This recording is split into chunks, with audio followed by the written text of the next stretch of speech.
across to him in just a bit, but here's what we know so far. We have got exclusive details of intelligence agencies' note on the Jaish-e-Mohammed's modus operandi, which seems to suggest that it is now getting funds from the Al-Qaeda as well as the Haqqani network.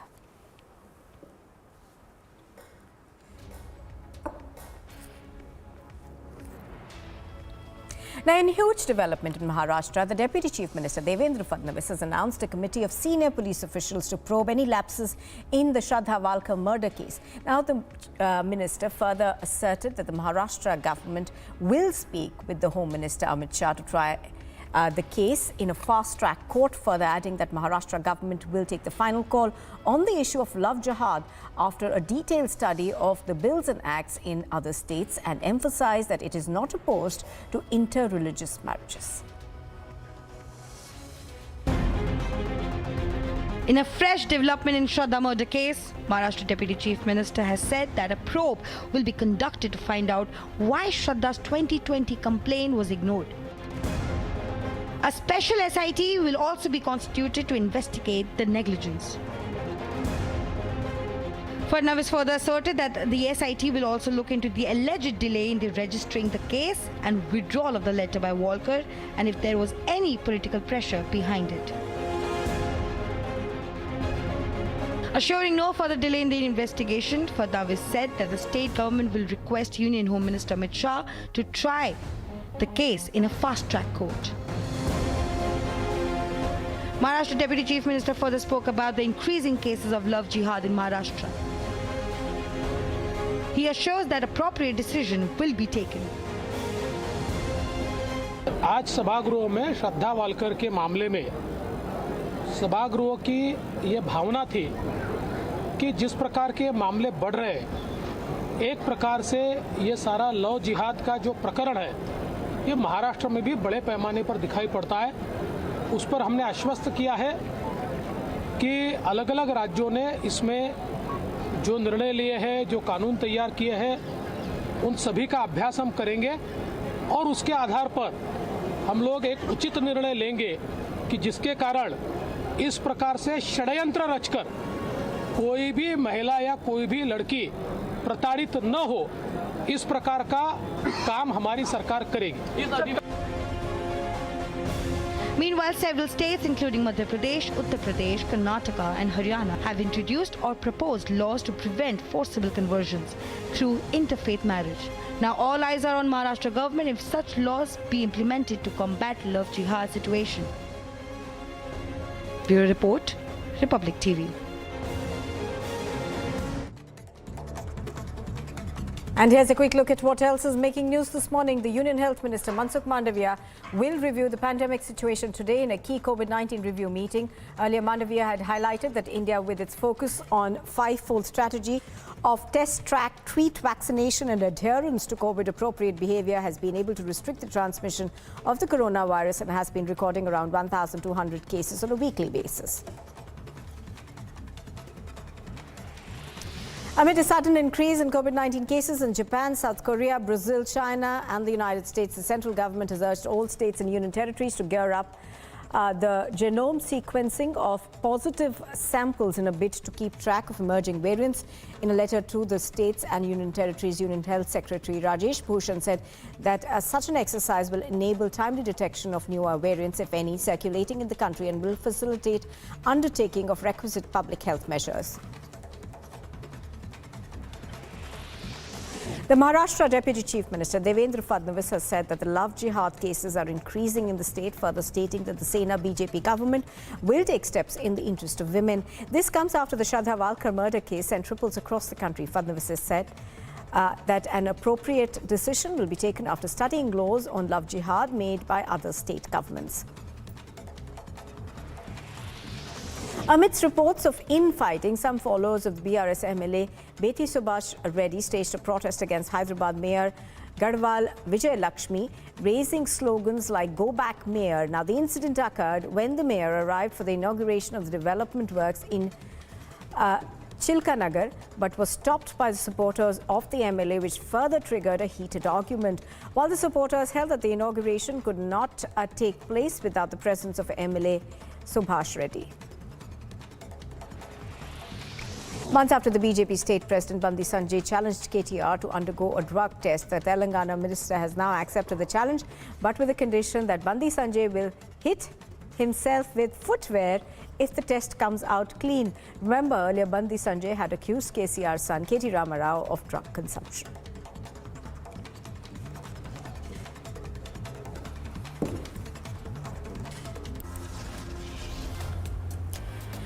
You are watching Republic TV, and still to come on the Morning Express, Union Health Minister is to review the COVID-19 situation as cases witness a surge in multiple countries.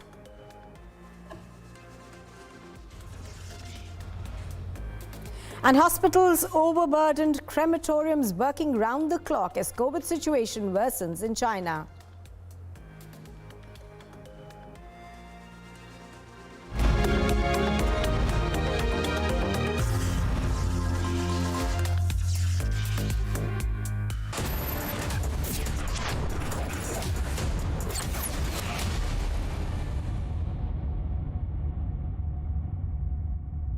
Powered by Amity University, ranked amongst the top 3% universities globally.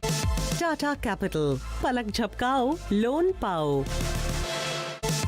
Century ProWood MDF, the wood of the future.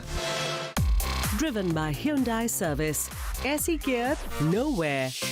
Amity has been ranked amongst the top 3% universities globally, a testimony to Amity's globally benchmarked quality.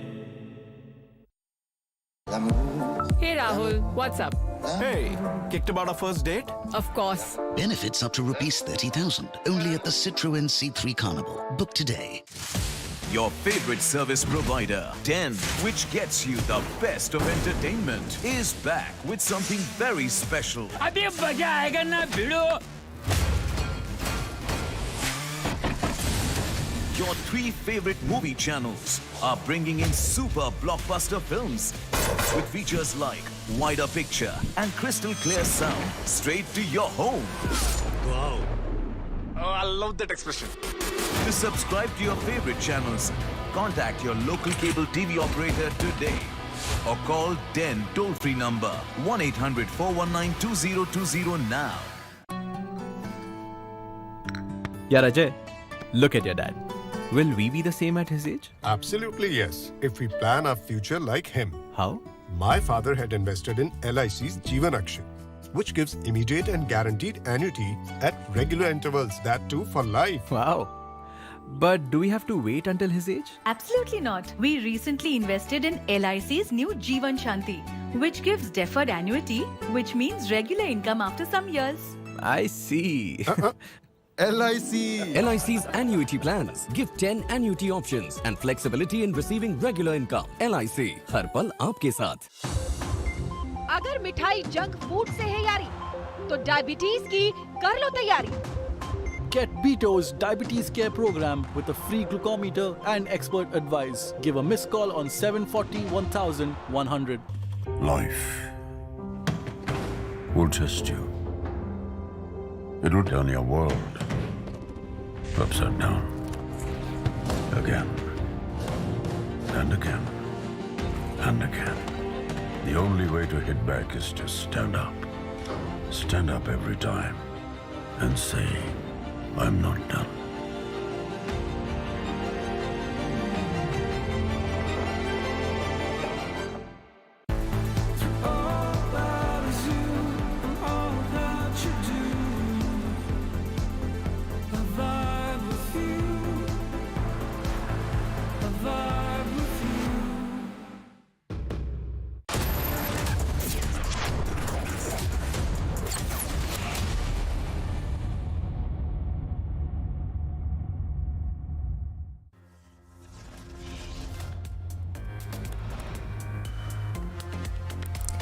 Another aggressive move by the Taliban bans women from universities and higher education. The Union Health Minister is to review the COVID-19 situation as cases witness a surge in multiple countries. As China goes into complete COVID chaos, Centre asks states to increase genome sequencing. In context of the Shraddha murder case, Fadnavis says Maharashtra is studying love jihad laws in other states. Hospitals overburdened, crematoriums working round the clock as the COVID situation worsens in China.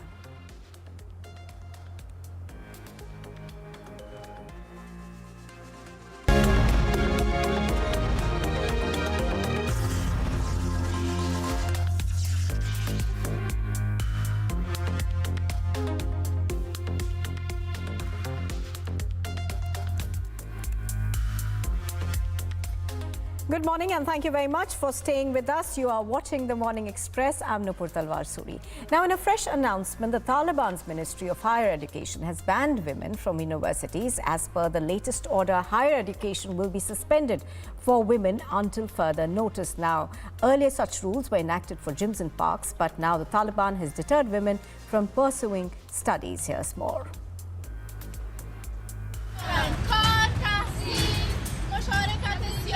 Taliban's crackdown on women in Afghanistan has yet not turned down. First parks, then gyms, and now universities. In a fresh announcement, the Taliban Ministry of Higher Education has banned women from universities.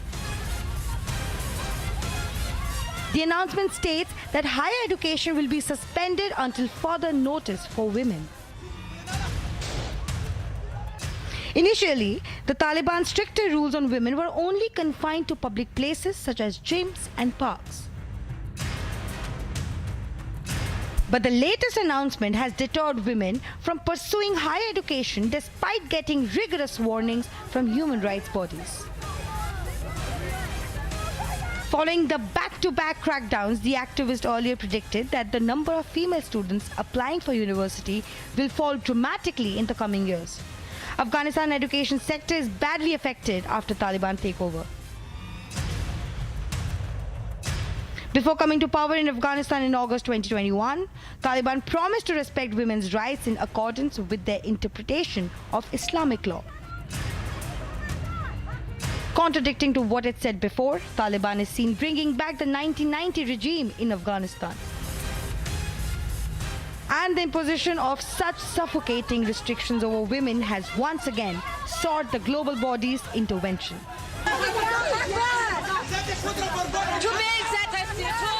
Agency report, Republic TV.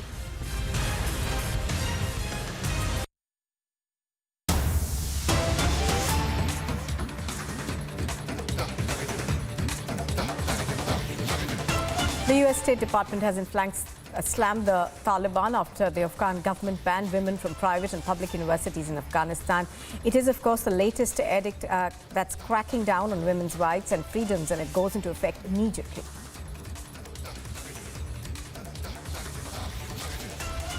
Now, the United States State Department, of course, has issued a statement on this, saying that this is something that is not just regressive in nature, but it is against what the Taliban has promised earlier. Do remember that during its talks with the US before the takeover of the Taliban actually happened in Afghanistan, the Taliban had ensured that it would not go back on women's rights and would make sure that women are not banned from colleges as well as from pursuing further education. Well, this, of course, has been in the making, many would say, because ever since the Taliban came back to power in Afghanistan, we have seen how they have continued to crack down on women's rights. First, of course, it was segregation of students in schools. Thereafter, of course, now this ban that's come in place for women. They've also, of course, banned women from going to gyms as well as parks. Now, the State Department has, in its first comment, said that this is regressive. It also goes on to say that Taliban have released 2 Americans. All right, now what we are given to understand is that it has, the US State Department, of course, has slammed Afghanistan for doing this. However, we are still trying to access that statement. Now, do remember that despite initially promising a more moderate rule in women's and minority rights, the Taliban have widely implemented their harsh interpretation of Islamic law or Sharia. Now, the State Department, of course, has slammed the Taliban after the Afghan government banned women from private and public universities in Afghanistan. It is, of course, the latest edict that cracks down on women's rights and freedoms, and it goes into effect immediately. The decision was announced after a meeting of the Taliban government. Now, a letter, in fact, that has been shared by the spokesperson for the Ministry of Higher Education, Ziaullah Hashmi, tells private and public universities to implement the ban as soon as possible and to inform the ministry once the ban is in place.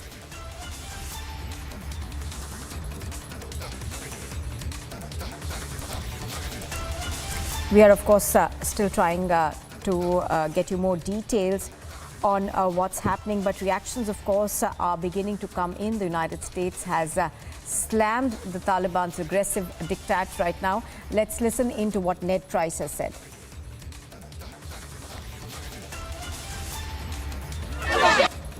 The Taliban's indefensible decision to ban women from universities, to keep secondary schools closed to girls, and to continue to impose other restrictions on the ability of women and girls in Afghanistan to exercise their human rights and their fundamental freedoms.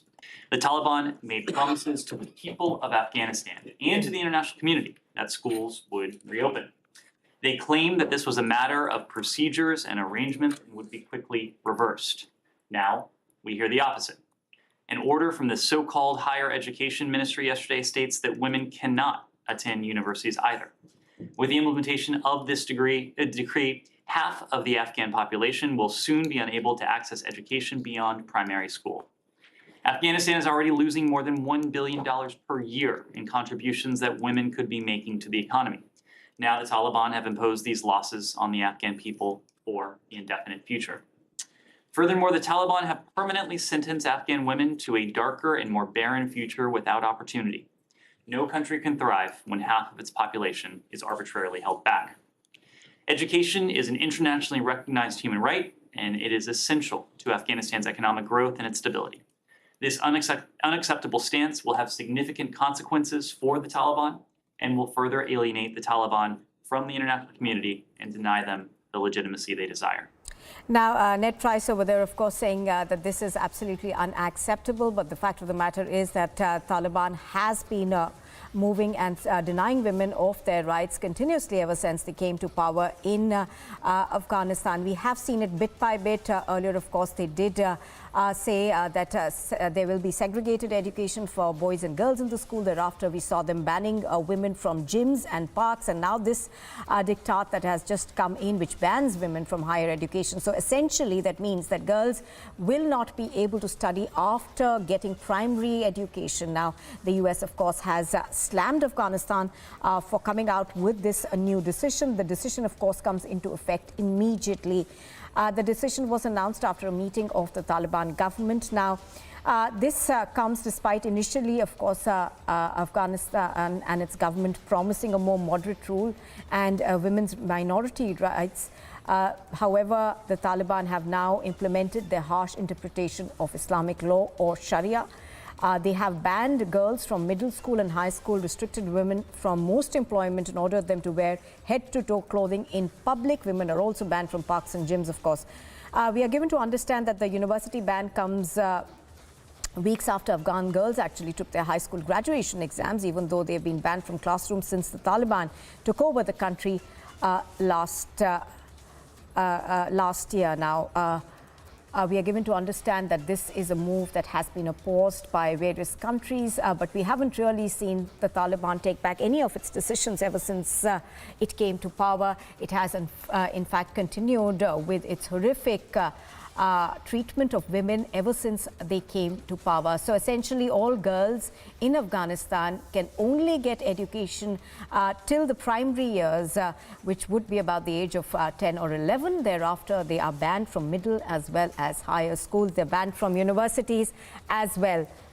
I think we've got Rajalakshmi Joshi, author and blogger, patched with us on the phone line. Let's just go across to Rajalakshmi Joshi. Good morning, Rajalakshmi Joshi. Thank you very much for joining us. How do you see this regressive move by the Taliban. Of course, we shouldn't be shocked by it or even surprised, but do you feel that the world has inadequately responded to the ruining of women's rights in Afghanistan? Good morning, Nupur. And yes, I am not at all shocked by anything that the Taliban has been doing, because that is exactly what was expected of them. In fact, they have been doing exactly what we have all been predicting that they will do if they are back into power. And that is why we were actually very skeptical, when the U.S. had suddenly exited from Afghanistan. It was not a sudden exit, of course, but then, we were all hoping that they would have something like a little better exit plan. But, unfortunately, that did not happen. And, this was exactly the pattern, because even earlier we had seen how the Taliban have been completely devoiding the women of all their rights, and they have been always looking at women as some kind of a property, as their slaves, as they have. This is a very regressive and a very extremely radical way of looking at women. In fact, a lot of Muslim groups also have been saying that they are not exactly following the Sharia, or they are not exactly following Islam. But unfortunately, this has not really come out with the kind of a backlash that it should have from the Muslim countries, from the Islamic groups. It should have had, a little more support for the women from all these countries, from the Middle Eastern countries. Right. These Middle Eastern countries, they stand up very strongly when, there was this incident where Nupur Sharma made a comment, but then at that time they stood very strongly against India.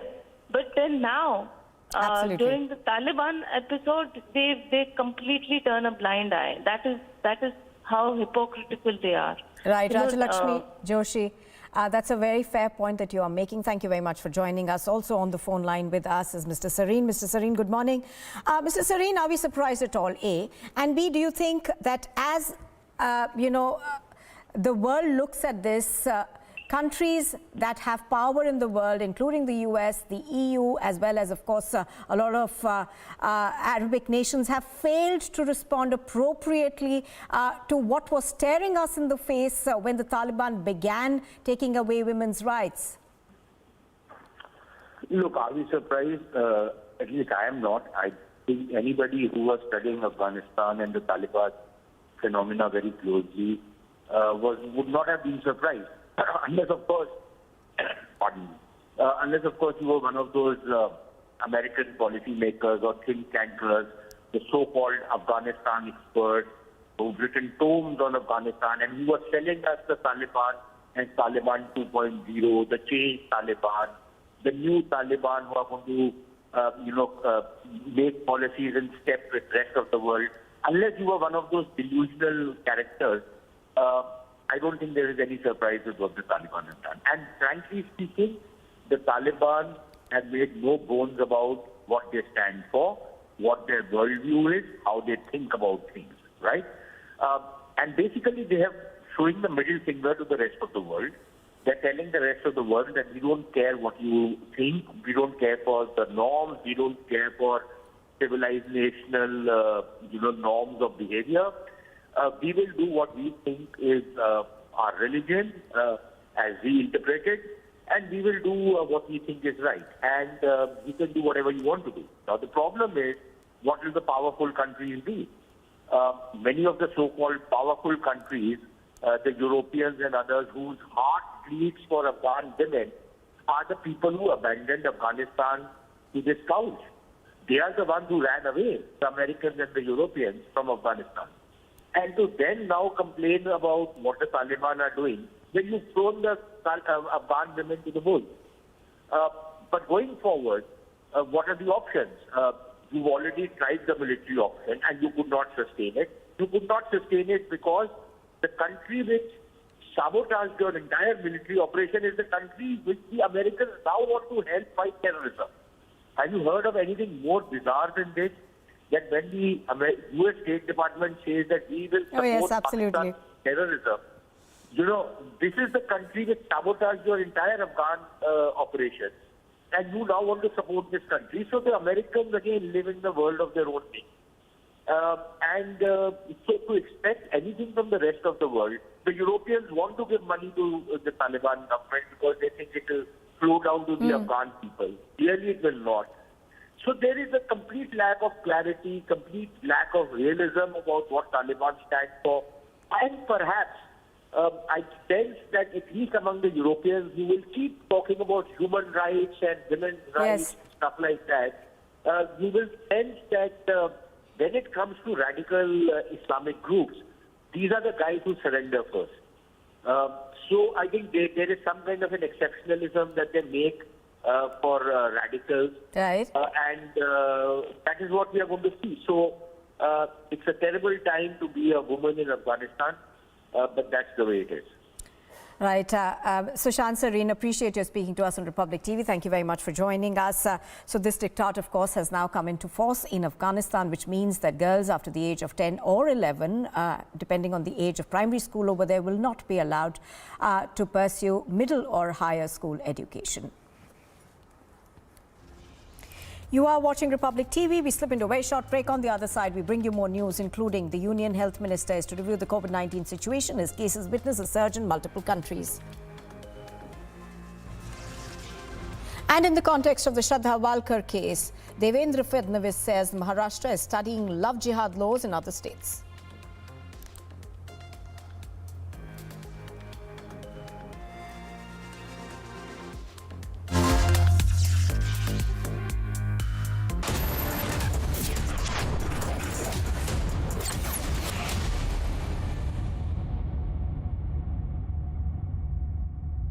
आज तबीयत ठीक नहीं लग रही, तुम ही सब काम निपटा दो ना।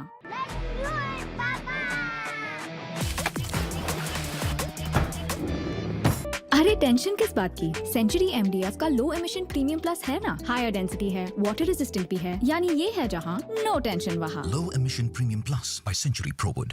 छक्का नहीं, टूटा। आपके टाइल्स को चाहिए MY के लेटिक्री टाइल एडेसिव। फॉर्मूला ऐसा कि अब टाइल न टूटेगा न छूटेगा। टाइम पे खा लेना। और कल सुबह अपॉइंटमेंट है, भूलना मत। अरे 2 दिन के लिए तो जा रहे हो। हाँ, लेकिन ख्याल तो पूरी जिंदगी रखूंगा ना। HDFC लाइफ एन्युटी प्लान्स के जॉइंट लाइफ फीचर के साथ रखिए अपनों का ख्याल हमेशा। HDFC लाइफ, सर उठा के जियो। क्या हुआ रोहन, क्या सोच रहा है? रिया, पहली सैलरी मिली है, तुम भी कुछ आइडिया दो, एक्सपेंसेस को कैसे प्लान किया जाए। रोहन, एक्सपेंसेस के साथ साथ इन्वेस्टमेंट प्लान करना भी जरूरी है। देखो, सैलरी का कुछ हिस्सा करके रेगुलर खर्चे के लिए और कुछ मैं अपने लिए भी तो सोच सकता हूँ ना, लेकिन इन्वेस्ट कहाँ करूँ? सिंपल है, NPS में। NPS में? रिया, अभी तो मैंने कमाना शुरू किया है, इतना आगे के लिए अभी से क्यों पैसे जोड़ूं? वो देखो, एक एक करके ईंट जोड़ी जाती है, तब जाके एक घर तैयार होता है। वैसे ही अभी से पैसे जोड़कर हम भी अपना रिटायरमेंट सुखी बना सकते हैं। बात में तो दम है। NPS कम लागत वाली फ्लेक्सिबल लॉन्ग टर्म योजना है, जिससे आपकी बचत ग्रो होकर पेंशन का लाभ देती है। अच्छा, फिर तो मैं अभी अपना NPS अकाउंट ओपन करता हूँ। जो कल की सोचते हैं वो आज से ही थोड़ा जोड़ते हैं। पेंशन है तो टेंशन नहीं। NPS में निवेश बाजार जोखिमों के अधीन है। Everyone looks at the world today. At Hyundai, we go beyond with experiences that take us forward. Inspired by our today, we design your tomorrow. Some said electric is the future. We said, why stop there? At Hyundai, we are going beyond mobility, and you are welcome to join us. Magnificent picture, magnificent sound, magnificent experience, Magnifique. High performance TVs by Aiwa Japan, now in India. झाके रे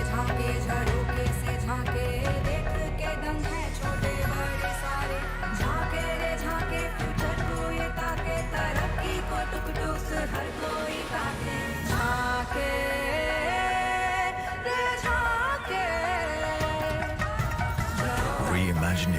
brighter futures with smarter steels. ArcelorMittal, Nippon Steel India. Smarter steels, brighter futures.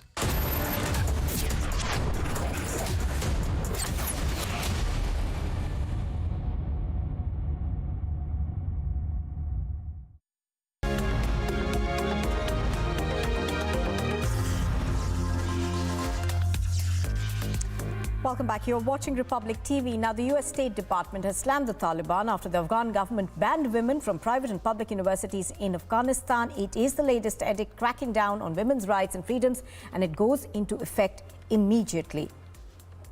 Do remember that the Taliban has slowly yet steadily harmed women's rights and taken them away, in a sense, in all manner of speaking. The State Department, of course, is slamming this, but it should not be coming as a surprise to the world it should not come as a surprise to the world that this decision has now been announced by the Taliban government. It comes into effect immediately. All right, joining me right now on the broadcast is Mr. Ratan Sharda. Mr. Sharda, good morning. This is not surprising at all, but do you feel that the world has failed to respond appropriately to what was staring us in the face? And next question, how do you think we need to deal with this now? Or is there any way in which anybody can actually deal with it? No, Pura, I think world has definitely failed Afghanistan, and especially its women. Afghanistan has been exploited, people have tried to conquer it, tried to use its natural resources, but have given a damn to the local people. It is in a state of stone age because it was stoned and bombed to that particular position. And this Taliban has been very clear about its agenda, that it has no place for women, or women are only to be used as slaves, or whatever you might call it, as second-class child-producing machines. But unfortunately, the so-called liberal world, so-called progressive world has simply refused to even talk about that. This fear of being called Islamophobe in the face of utter disrespect for half of the world population, that women have no rights or have very secondary or poor rights, is something that world should have woken up. All these woke, all these womanly people, all this feminazi, I don't know what they are doing, because this should have been raised at high level. Look at Iran. Women who have been educated for so many years, they have died, they have fought for their rights. Still, none of the so-called progressives and liberals have spoken out. So there is a huge gap in conscience, huge gap in their understanding, and their poor line of argument and thinking, that they think these women don't exist. And they neither spoke about Iranian women, they don't speak about Afghan women. So how can humanity survive when you don't treat women well? As simple as that. Oh, yes, absolutely. Mr. Sharda, we're going to slip into a very short break, Mr. Sharda, but we're going to be coming back and discussing this more. Obviously, this is something that, appears to have shocked the nation, but most people should have seen it coming.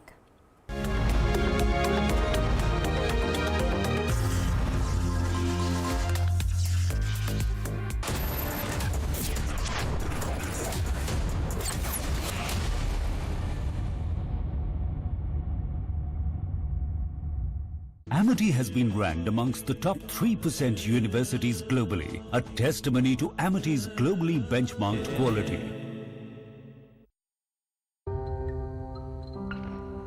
Why did life test me? Why did it try to crush me, shake me, break me? Why me? Because it knew if I could take this test, I could take anything and say, that was easy.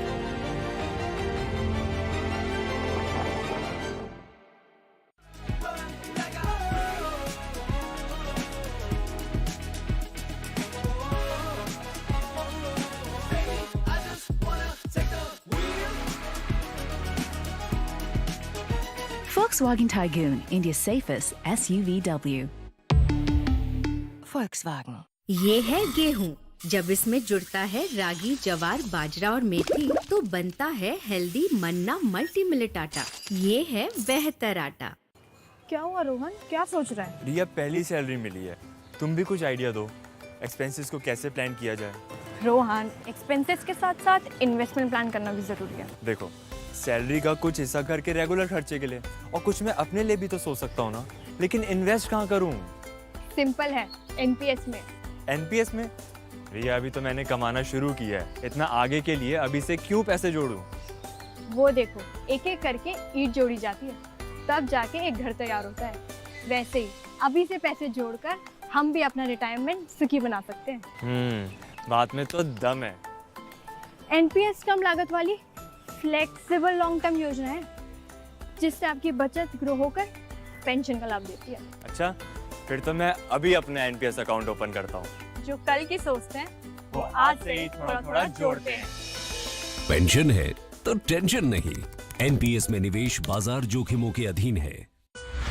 Invest once and enjoy guaranteed maturity with life cover with LIC's Dhan Varsha, a single premium plan for your family's security and prosperity. Tonight, a murder will be committed. If anyone can name the killer, that person wins our game. This is truly delightful. There has been a murder. For one person, this is not a game. The killer wouldn't hesitate to kill again. You must be really great at clues. I'm very bad at dumb things. Glass Onion, a Knives Out mystery.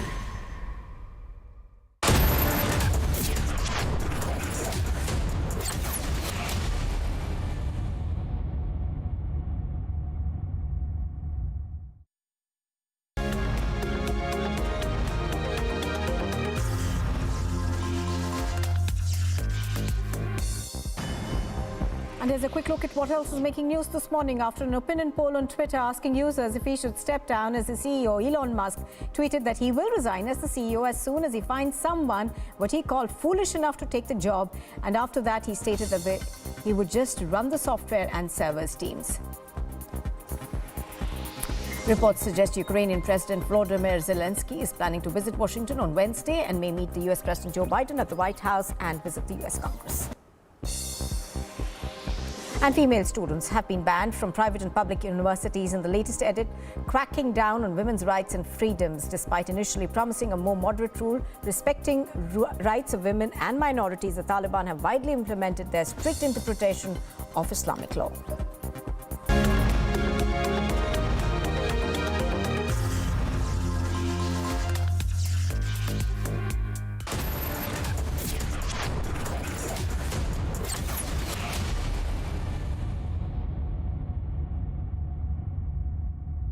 Powered by Amity University, ranked amongst the top 3% universities globally.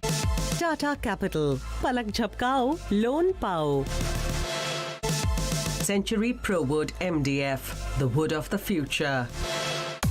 Driven by Hyundai Service, ऐसी care nowhere. आज तबीयत ठीक नहीं लग रही, तुम ही सब काम निपटा दो ना।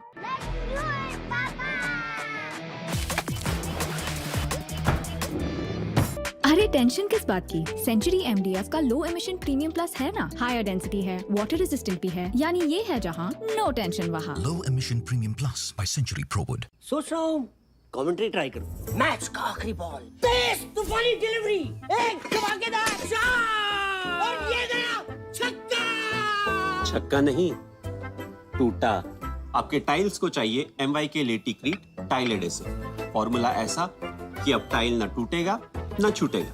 India welcomes those who further India's pride across the globe. Indian diaspora, partners of New India's growth journey in Amrit Kaal. Come and be a part of the 17th Pravasi Bharati Divas from 8th to 10th January 2023 at Indore, Madhya Pradesh, India. For registration, log on to pbdindia.gov.in. বাহ, বাইরে security আর নিজের বাড়িতে এইসব।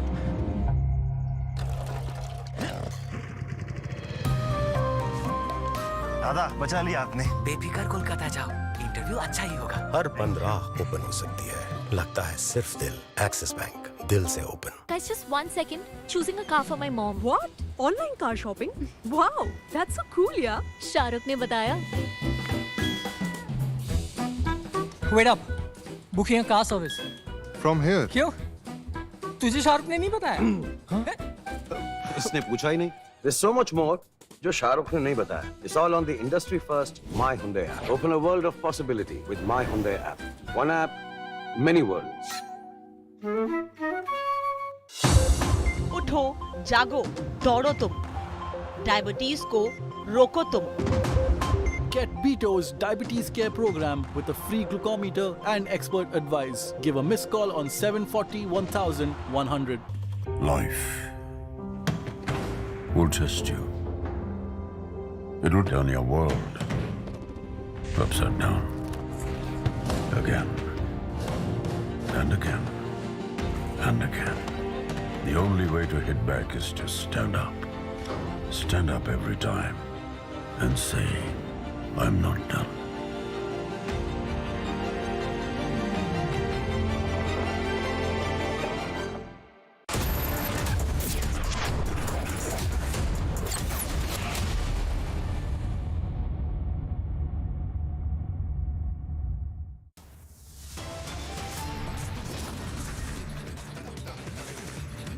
The headlines at 9 a.m. Another regressive move by the Taliban as it bans women from universities and higher education.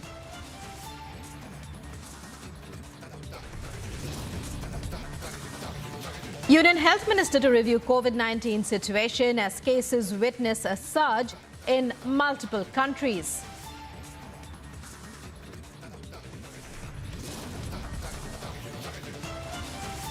As China goes into complete COVID chaos, Centre asks states to increase genome sequencing.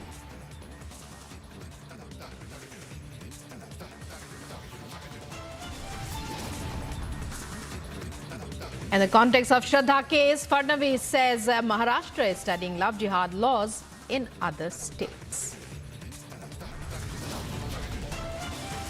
Hospitals overburdened, crematoriums working round the clock as COVID situation worsens in China.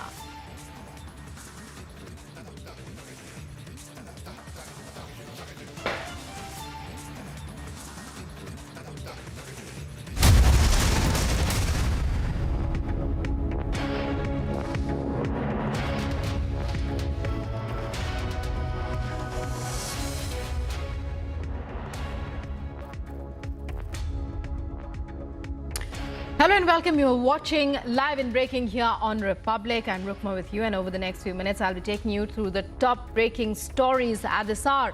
And starting off with breaking news right at the very beginning. Congress President and Leader of the Opposition in the Rajya Sabha, Mallikarjun Kharge, calls like-minded opposition leaders to a protest in front of the Gandhi statue at Parliament today to demand a discussion on China. The Congress, along with 12 parties, will stage a protest at Parliament House near the Gandhi statue in the premises.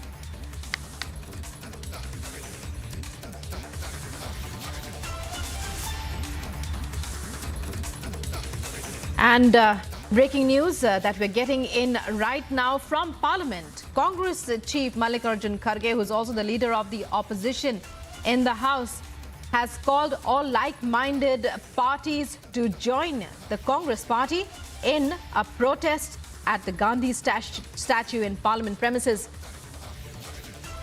Their demand is that there should be a discussion inside the House on the China issue. We're trying to get in more details as we try to get in touch with our reporters on the ground, but as of now, the latest update that we can bring you is that the Congress has invited other like-minded parties to protest outside Parliament today at the Gandhi statue in Parliament House premises, and 12 other parties.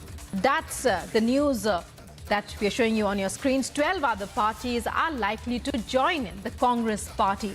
We'll have to wait and watch what happens on that front, but right now the details available to us tell us that the Congress and 12 other parties to stage a protest outside Parliament. The Congress's chief, Mallikarjun Kharge, who is also the leader of the opposition in the House, has said that it is a protest to demand a discussion on China.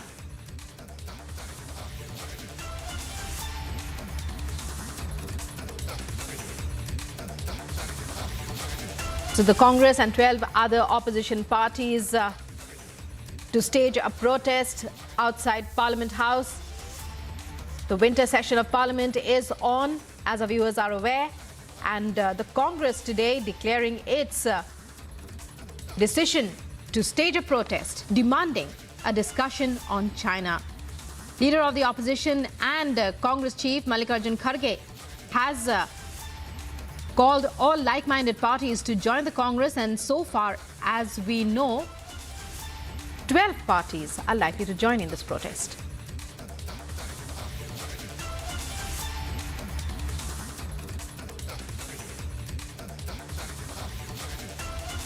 And news now coming in from China, which is once again in the grip of the fastest spreading Omicron variant of the coronavirus. As a result, reporting more deaths after the virus struck majority of one of its cities, more than 21 million people, including foreign diplomatic missions, mounting massive pressure on health facilities. Here's more in our next report. COVID-19 has once again knocked China's doors. And this time too, the situation is out of control despite hailing its zero COVID policy for months.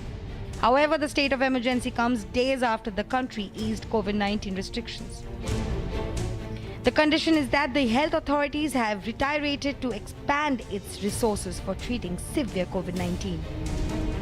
The number of so-called fever clinics treating COVID patients has been increased in both urban and rural areas. Hospitals are also running short on staff. As per the Chinese media reports, workers have been asked to return to their posts as long as they do not have any kind of serious symptoms. 5 people died in the latest 24-hour period, all in Beijing, fueling concern that the toll could rise sharply. The new deaths has now taken the country's total death toll to 5,242. National Health Commission spokesperson asserted that the authorities needed to improve its prevention of severe cases. 多平台扩大医疗服务供给，增加相关药品供应，迅速分流轻症患者，扩容重症救治资源，守好保健康、防重症的防线。 The health authorities have been decided to go for consultations. 由于新冠病毒导致的肺炎、呼吸衰竭导致的死亡，那么归类为呢是新冠病毒感染导致的死亡，而以其他疾病、基础病，比如说心脑血管疾病，比如说心梗等等这些疾病导致的死亡呢，就不把它归类为这个新冠导致的死亡。 China has detected over 130 sublineages of the Omicron in the past 3 months, including the hype-watched BQ1 and XBB. 那么，为了这个更好的这个规范呢，这个新冠疫情导致的死亡的一个统计，那么目前呢也在做相应的一些这个培训，那么要采取会诊和死亡讨论的方式，来最后呢。 这个判定这个病人到底是死于新冠呢，还是死于其他的基础病。China had long hailed its zero COVID policy. Yet the policy placed China's society and the national economy under enormous stress and prompted rare anti-government protests, eventually convincing the ruling Communist Party to heed outside advice and alter its strategy. Agency report, Republic TV.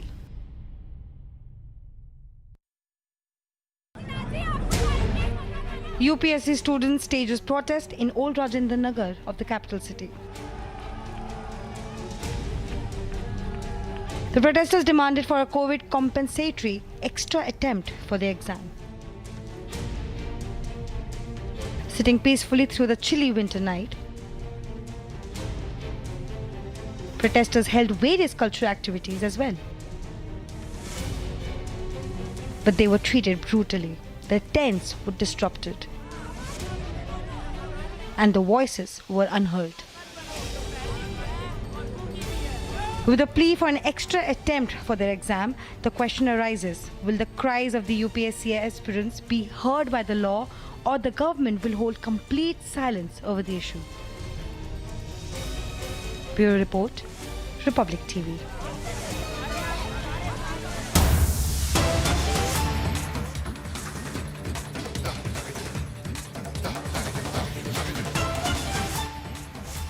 And massive news coming in at this point. Gangster turned terrorist Harry Chatta traveled through a fake passport, and an FIR has now been registered against Harry Chatta. In this regard, the fake passports were made in Punjab with different identities, used by these gangsters to travel to different countries as they continued with their operations. Already earlier, Republic has been tracking the nexus between gangsters and terrorists sponsored by Pakistan's ISI. In latest reports, we are hearing that gangster turned terrorist Harry Chatta traveled through a fake passport. Now an FIR has been registered against the gangster turned terrorist. Fake passports were made in Punjab. So there's clearly an ecosystem that's emerging here, the picture of an ecosystem for terror that's emerging here, a nexus between gangsters and terrorists. Gangsters being employed by terror organizations by Pakistan in Pakistan to carry out their activities. And Amandeep joining us on the phone line. Amandeep, it's a huge news that we're getting, that gangster turned terrorist Harry Chatta traveled through a fake passport, and now an FIR has been lodged against him. Give us all the details about the FIR and also about this new detail that has emerged, also the whereabouts as far as Punjab police are concerned, as far as intelligence agencies are concerned about Harry Chatta's whereabouts. Well, absolutely. The point is that Harry Chatta is now in the Pakistan, and in fact, since died in the Pakistan, the moment he died, Harry Chatta has been transferred to Pakistan to coordinate with the ISI to establish their Khalistani agenda on the ground of Punjab. It's now during stage of investigation, just because Punjab police is keeping a very close tab on the moment of Harry Chatta.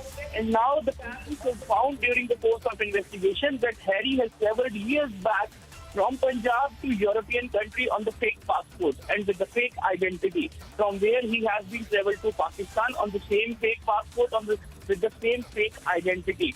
And this was a nexus that is running in the Punjab, that's issuing the fake passports to these gangsters who are facing very serious charges and serious cases and involved into the anti-national activities in Punjab. These fake passports have been issued to them so that at least they can travel to some other country from where they can run their nexus. And even SSOC, that stands for State Special Operation Cell, have registered this FIR against 8 gangsters. And even all these are the dreaded gangsters who are actually involved from extortion to anti-national activities in Punjab and pro-Khalistani activities in Punjab. And they all have been left the country on the basis of a fake passport with the fake identity. These 8 gangsters are in the list of Punjab police. And now they are further probing that how this fake passport scam is running in Punjab. They're facilitating these gangsters to flood the country. And even who all are involved into this. Just because Harry Chatta, Mandeep Manna, and even certain other gangsters who are involved here in a very serious crime, they have left the country in a very smooth manner despite having several cases. Yes. Right, Amandeep. Well, many thanks for joining us there and for bringing us all those details. So, well, a clear picture emerging of the modus operandi of Harry Chatta and gangster turned terrorists like him here who are carrying out terror activities in various parts of the country, particularly in Punjab. And Amandeep on that story. Many thanks, Amandeep, for joining us.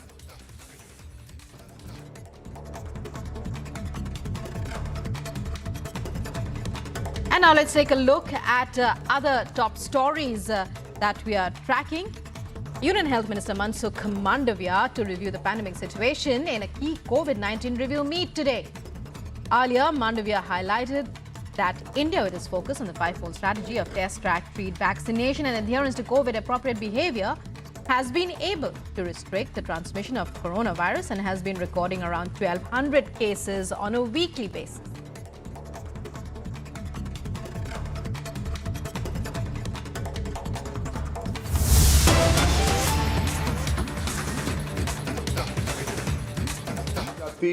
समुदाय है देश में ये continuous process है। कई लोगों को राज्य सरकार, आरजीआई, उसके बाद पार्लियामेंट के एंडोर्समेंट में जोड़ा भी जाता है। अभी भी इसी सेशन में कुछ ऐसे ही विषय को जोड़ा गया और उनमें से 75 प्रिमिटिव ट्राइब्स है, पीबीटी जिसको हम कहते हैं, और इसमें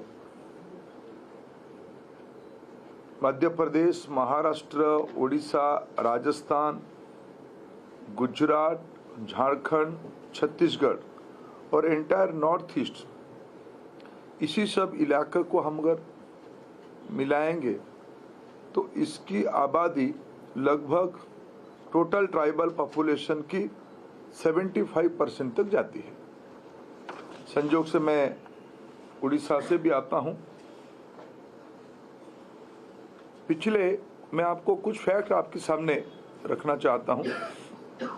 हमने कहा ही था सबका साथ, सबका विकास, सबका प्रयास और सभी के लिए विश्वास और सबके लिए प्रयास करना। ये सिर्फ केवल, मैं बार बार कहता हूँ, ये एक स्लोगान कभी नहीं रहा, ये एक जिम्मेवारी सदैव हम लोगों के सामने रही है।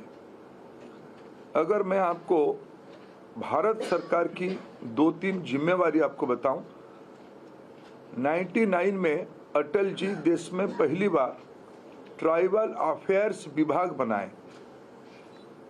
अनेक राज्यों में हमारी भारतीय जनता पार्टी की सरकारें चल रही थी।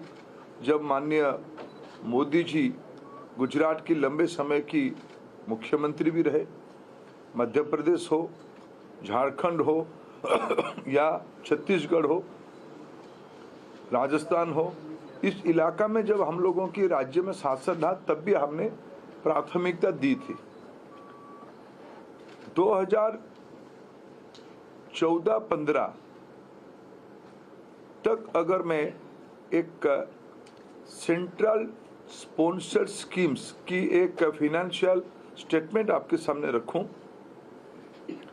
तो ये लगभग 19,437 करोड़ तक पहुंची थी।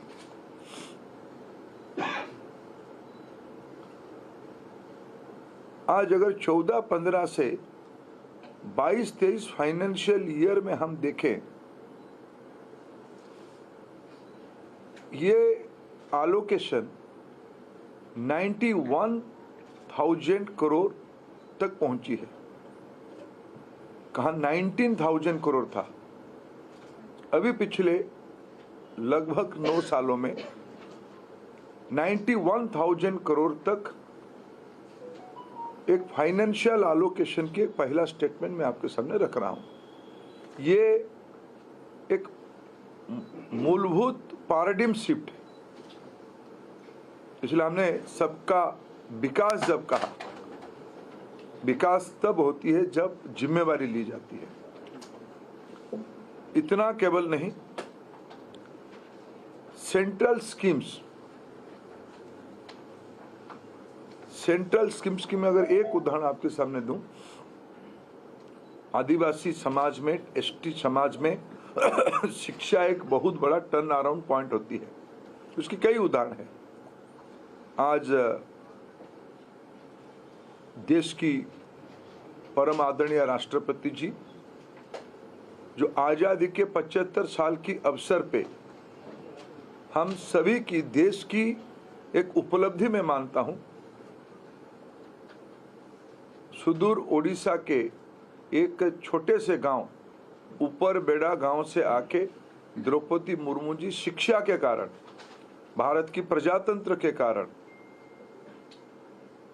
भारत की महिला सशक्तिकरण की उदाहरण के नाते और मोदी जी की योजना के कारण आज देश की राष्ट्रपति पद तक पहुंची है। उसकी मूल में, जड़ में जाते हैं तो शिक्षा आती है। नवोदय विद्यालय, केंद्रीय विद्यालय की तरफे हमारी सरकार ने एकलव्य विद्यालय की कल्पना की। उसमें लगभग 29,000 करोड़ रुपया की स्पेंडिंग हो रही है। ये 91,000 के ऊपर।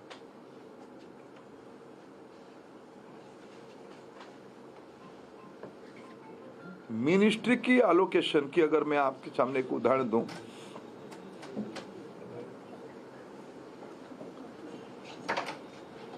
चौदह 15 में यानी हम लोग जब जिम्मेवारी लिए तब ट्राइबल अफेयर्स मिनिस्ट्री की एलोकेशन होती थी, खर्चा होती थी 3,832 करोड़ रुपया।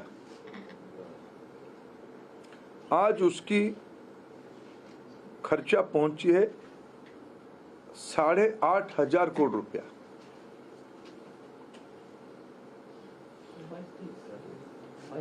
बाईस 8,407 and nearing 500 करोड़ रुपये। कहाँ मैंने लगभग मोर देन 100% की ग्रोथ हुई है। इससे प्रमाणित करती है मोदी जी ने समाज की इस वंचित वर्गों के बारे में अत्यंत संवेदनशील तरीके से जिम्मेवारी लिया है। उनकी एम्पावरमेंट उनको कराने के लिए फाइनेंशियल एलोकेशन बढ़ाया है। शिक्षा, रोजगार, स्वरोजगार और सांस्कृतिक उत्थान और उनकी आइडेंटिटी को रिकॉग्नाइज देना करना।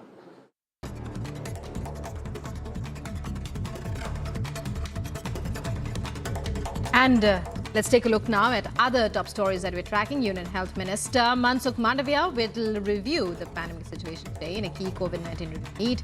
Earlier, he highlighted that India, with its focus on the five-fold strategy of test, track, treat, vaccination and adherence to COVID-appropriate behavior, has been able to restrict the transmission of the coronavirus and has been recording around 1,200 cases on a weekly basis.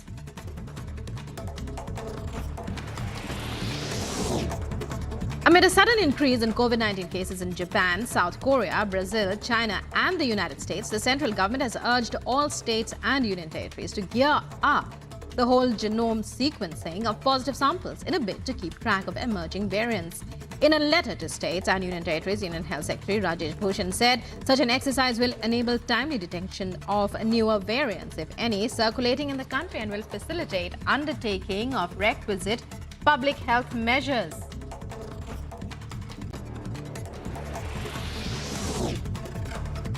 Maharashtra Deputy Chief Minister Devendra Fadnavis says love jihad cases are increasing in the state, further stating that the Sena BJP government will take steps in the interest of women. This comes after the Shraddha Walkar murder case sent ripples across the country. Fadnavis further added that an appropriate decision will be taken after studying laws on love jihad made by other state governments.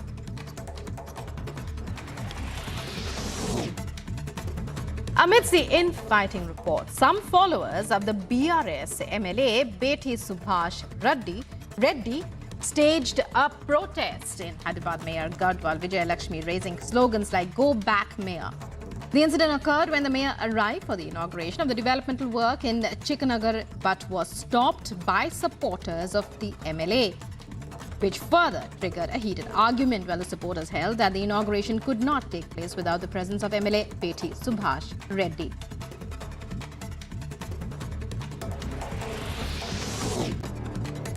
Months after BJP State President Bandi Sanjay challenged KTR to undergo a drug test, the Telangana minister has now accepted the challenge, but with a condition that Bandi Sanjay would hit himself with footwear if the test comes out clean. Remember, earlier Bandi Sanjay had accused KCR's son KT Ramarao of drug consumption.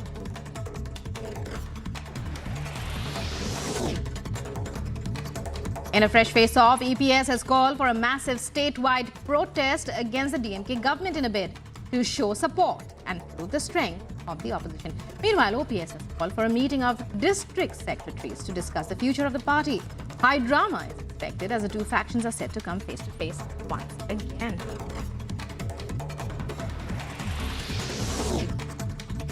The NIA has taken over the case of the murder of RSS worker Srinivasan in Palakkad. Srinivasan was hacked to death in broad daylight on the 16th of April this year. The development comes after the Ministry of Home Affairs issued instructions in this regard. Remember, earlier the NIA had reported an alleged terror link in the case and will file a revised FIR now.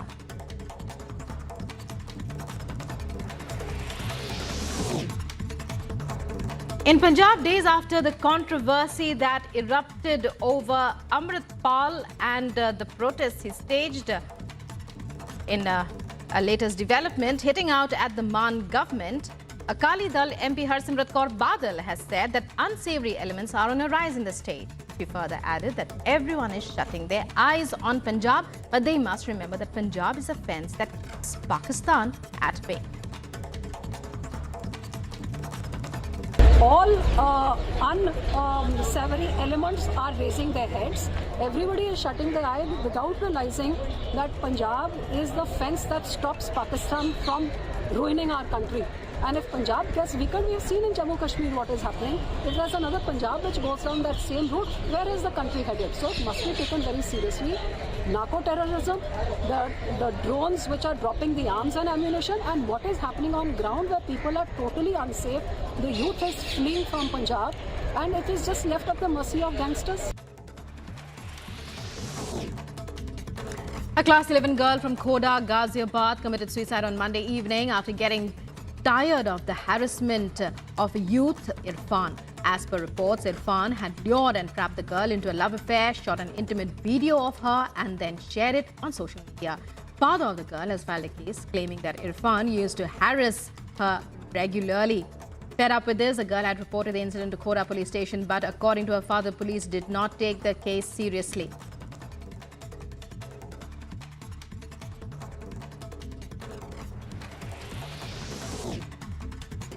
After an opinion poll on Twitter asking users if he should step down as a CEO, Elon Musk tweeted he will resign as a CEO as soon as he finds someone in terms that he mentioned foolish enough to take the job.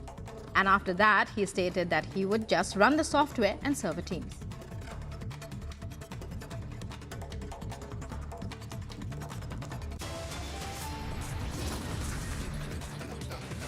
Time now for a short break. On the other side, another aggressive move by the Taliban as it bans women from universities and higher education. Also, in the context of the Shraddha Walkar murder case, Deputy Chief Minister of Maharashtra Devendra Fadnavis says Maharashtra is studying love jihad laws in other states. All this and more in the news ahead. Stay tuned.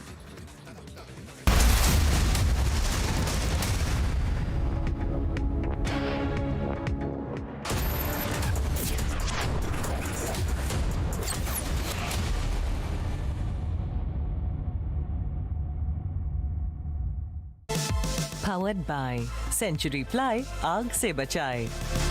ArcelorMittal, Nippon Steel India Limited, smarter steels, brighter futures. HDFC Life, सर उठा के जियो. आग को फैलने से रोकना मुश्किल है, पर नामुमकिन नहीं. अब फायरवॉल टेक्नोलॉजी के साथ सेंचुरी प्लाई क्लब प्राइम, आग से बचाए.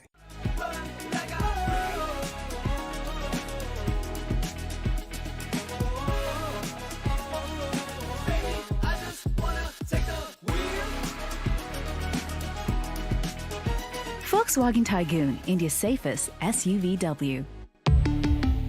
Volkswagen. भारत की अर्थव्यवस्था में $1 ट्रिलियन का योगदान और देश की अर्थव्यवस्था में ग्रोथ इंजन के रूप में अपनी भूमिका का निर्वहन करने के हेतु प्रदेश सरकार यूपी ग्लोबल इन्वेस्टर्स समिट 2023 का आयोजन कर रही है. आर्थिक विकास में तेज रफ्तार से आगे बढ़ रहे उत्तर प्रदेश में इस समिट के माध्यम से योगी सरकार ने 10 लाख करोड़ रुपए के निवेश का लक्ष्य रखा है. 2022 में सुबु ने कंसिस्टेंटली अंडर परफॉर्म किया और 3 बार डिमोट होकर भी दिखाया, पर सुबु तो उड़ रहा है क्योंकि जियो मार्ट के ग्रैंड फिनाले सेल में शॉपिंग पर मिलेगा अप टू 80% ऑफ. तो साल जैसा भी गया हो, एंडिंग तो जबरदस्त होगी.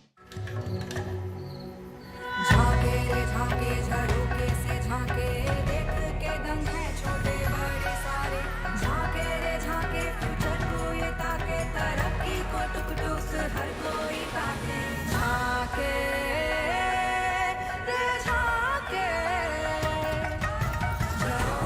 Imagineering brighter futures with smarter steels.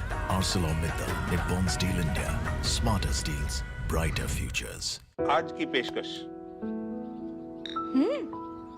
अच्छी है, पर ये चाय रोज मिलेगी? रिटायर होने वाला हूँ, रोज नहीं, लाइफ लॉन्ग मिलेगी, ये मेरी गारंटी है। कुछ चीजों का साथ हमेशा होना चाहिए, जैसे HDFC Life Annuity Plans, जो दे life long monthly guaranteed income. HDFC Life, सर उठा के जियो। ये है गेहूं। जब इसमें जुड़ता है रागी, जवार, बाजरा और मेथी, तो बनता है हेल्दी मन्ना मल्टी मिलेट आटा। ये है बेहतर आटा।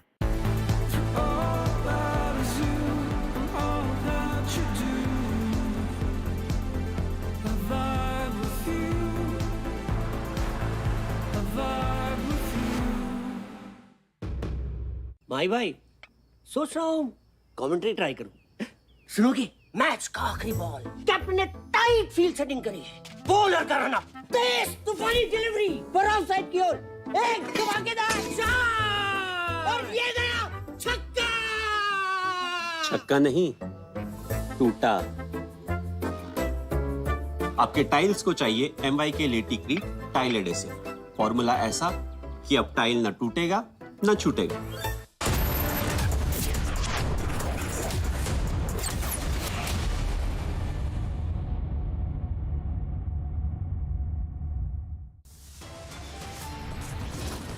Top headlines at 9:30. Another regressive move by the Taliban bans women from universities and higher education. Union Health Minister to review COVID-19 situation as cases witness surge in multiple countries, including China. As China goes into complete COVID chaos, Centre asks states to increase genome sequencing. In context of Shraddha case, Fadnavis says Maharashtra is studying love jihad laws in other states.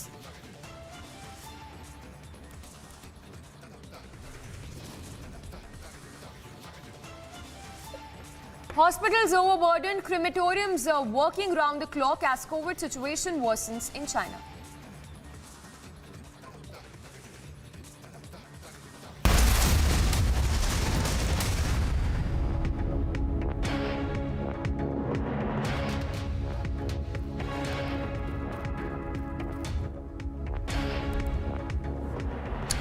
Thanks for staying tuned to Republic this morning. We start with breaking news coming in from Kerala.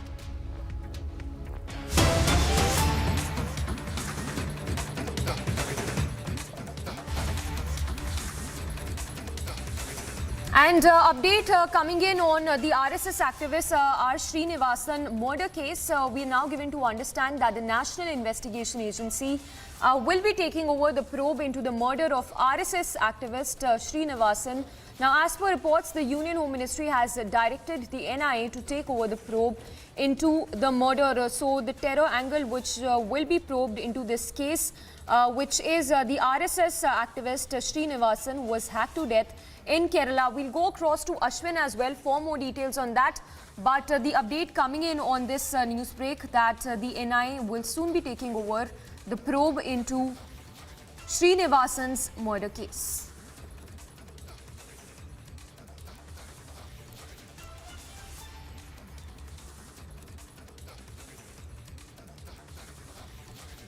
All right, we'll try and connect with Ashwin again. But the latest update coming in on this big story is that the NIA will be taking over the probe into Srinivasan's case. In fact, the NIA has received a directive in this regard from the Union Ministry of Home Affairs. The Kochi unit of the National Investigation Agency is set to be will be investigating the case, while the procedures in this regard will begin in the next few days.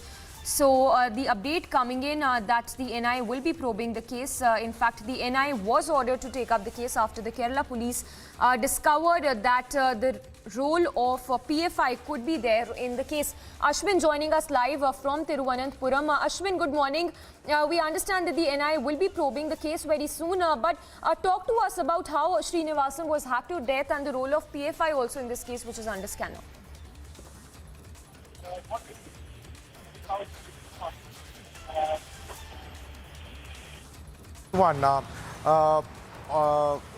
Srinivasan was murdered in broad daylight at around 1 p.m.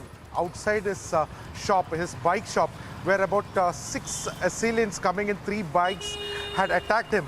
And this had caused a huge furore. Now, Srinivasan was somebody who was very active with the RSS, and his murder had shocked the district of Palakkad. In fact, that was the second murder that took place in Palakkad in a span of just 1 year. Now, after this, the case, when the Kerala police, when it started investigating the case, it realized that almost all the accused in this case, the prime accused in this case, in fact, were all active PFI members. Now, this case went on to such an extent, they found out that even some of the government servants was also involved as one of the accused. In fact, a retired government school teacher was one of the accused. A fireman, a fire serviceman was also, who was working in the fire department of the government, was also suspected to have given crucial information to the main accused in carrying out this murder. So there was this huge conspiracy that was hatched. This was unearthed by the Kerala police, and after the banning of the PFI, the NIA has now come into picture, because it is clear that the entire conspiracy was hatched so as to create terror in the minds of people and to disrupt communal harmony. Now, that is the reason why NIA is now coming into picture, because they see there is a kind of pattern that has emerged out of this murder.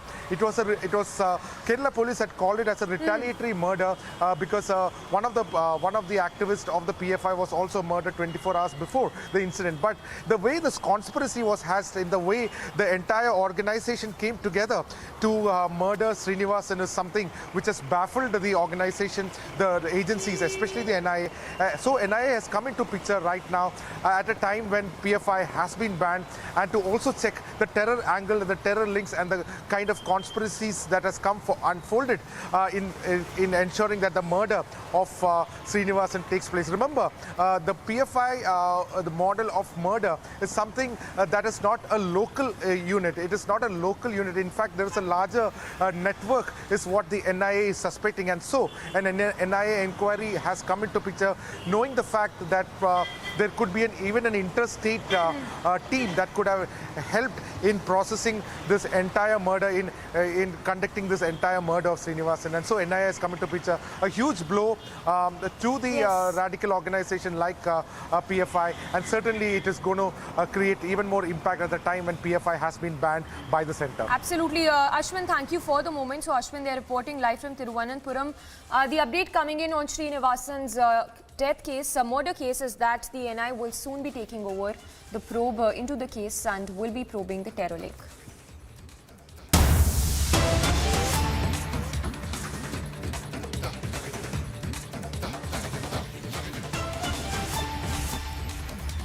Well, more news break coming in. This one in relation to the Taliban's diktat on women not being allowed to pursue higher education. The first response coming in from the United Nations that has condemned the Taliban's regressive diktat.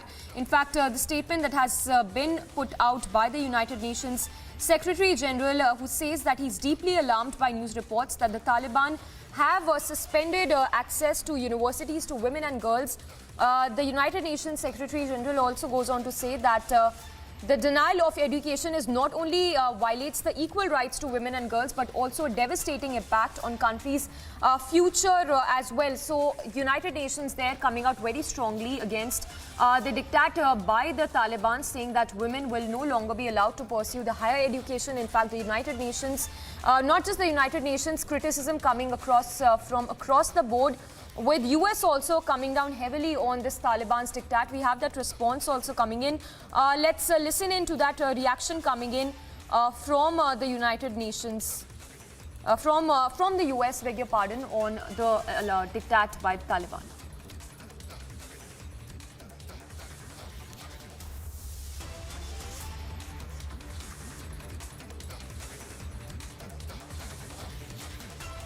All right, we have a first response coming in from the United Nations as well on the diktat by Taliban. Let's listen into that. The Taliban remain essentially in control of the country, but unable to satisfactorily address terrorist groups operating inside Afghanistan. There is no significant visible political opposition to the Taliban inside Afghanistan. The exiled politicians of the Republic are, of course, vocal critics, but they are fragmented and their statements have decreasing resonance for the population inside Afghanistan. The Taliban reject the need for any sort of intra-Afghan dialogue and claim that their government is sufficiently representative. Women have been banned as of November 9 from visiting most public parks, bath houses, and gymnasiums. Their social space is now being restricted as much as their political space. The prevention of secondary education will mean that in 2 years there will be no girls entering into university. The Taliban's indefensible decision to ban women from universities, to keep secondary schools closed to girls, and to continue to impose other restrictions on the ability of women and girls in Afghanistan to exercise their human rights and their fundamental freedoms. The Taliban made promises to the people of Afghanistan and to the international community that schools would reopen. They claimed that this was a matter of procedures and arrangements and would be quickly reversed. Now, we hear the opposite. An order from the so-called higher education ministry yesterday states that women cannot attend universities either. With the implementation of this decree, half of the Afghan population will soon be unable to access education beyond primary school. Afghanistan is already losing more than $1 billion per year in contributions that women could be making to the economy. Now the Taliban have imposed these losses on the Afghan people for the indefinite future. Furthermore, the Taliban have permanently sentenced Afghan women to a darker and more barren future without opportunity. No country can thrive when half of its population is arbitrarily held back. Education is an internationally recognized human right, and it is essential to Afghanistan's economic growth and its stability. This unacceptable stance will have significant consequences for the Taliban and will further alienate the Taliban from the international community and deny them the legitimacy they desire. So a regressive diktat there by the Taliban, in which the Taliban has made it clear that women will no longer be allowed to pursue higher education. Also remember that when Taliban took over Afghanistan, the Taliban had said that how they would advocate for women's rights. But what is happening currently in the state in Afghanistan is in complete contrast to what Taliban had stated. Not just this, the Taliban has brought in gender-segregated classrooms. It has even excluded girls into secondary schools, restricted subjects women could study, and even banned women from parks and gyms. So the latest, of course, coming in that women will no longer be allowed to pursue higher education. Universities will be shut for women. The higher education has been completely banned for women. A diktat that has drawn massive criticism, massive backlash from across the board, from the United Nations to the United Nations, everybody coming down heavily on the Taliban leaders for issuing such a diktat, which is regressive and which, in fact, of course, bars women from pursuing higher education. In fact, the United Nations saying that it is completely unacceptable and a deplorable decision. So United Nations also coming down heavily on the Taliban for this regressive diktat that they've issued, where women will no longer be allowed to pursue higher education. Remember, in recent times, they've announced many such diktats which are regressive of sorts, which includes girls being excluded into secondary schools, brought in gender-segregated classrooms as well. In fact, the subjects that women can study have also been restricted. So all of this regressive measures that have been taken by the Taliban, and of course in the latest, universities have been completely shut for women.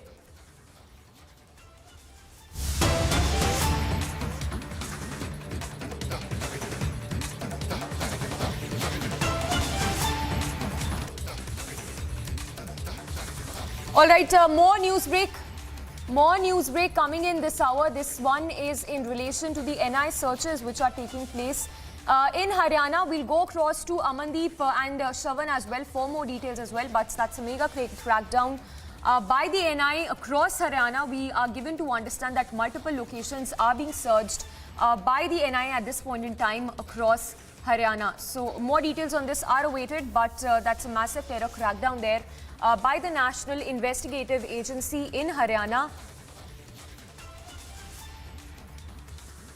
Slipping into a short break for now, but on the other side, we'll get you more details on the NI searches underway in Haryana. On the other side, we'll get you details on the Maharashtra government mulling the love jihad law in state. Hospitals overburdened, crematoriums working round the clock as COVID situation worsens in China.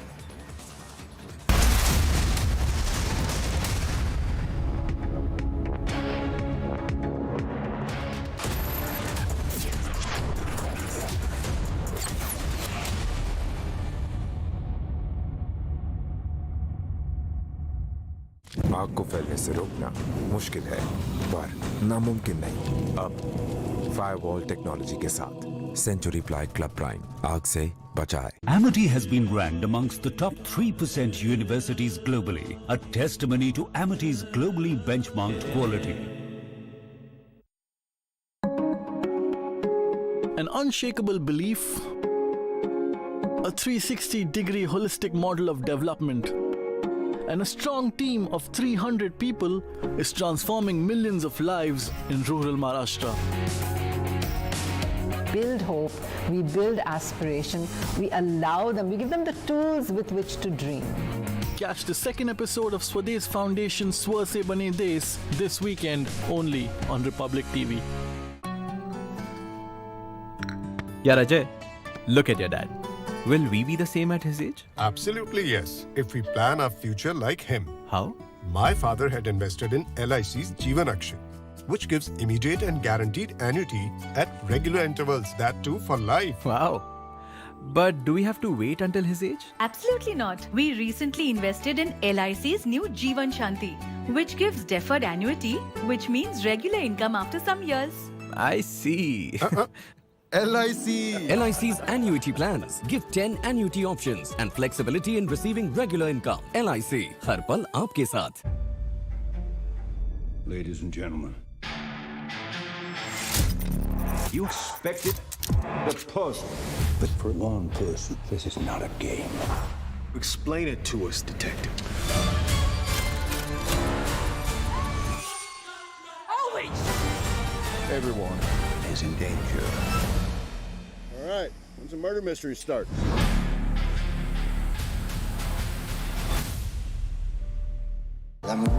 Hey Rahul, what's up?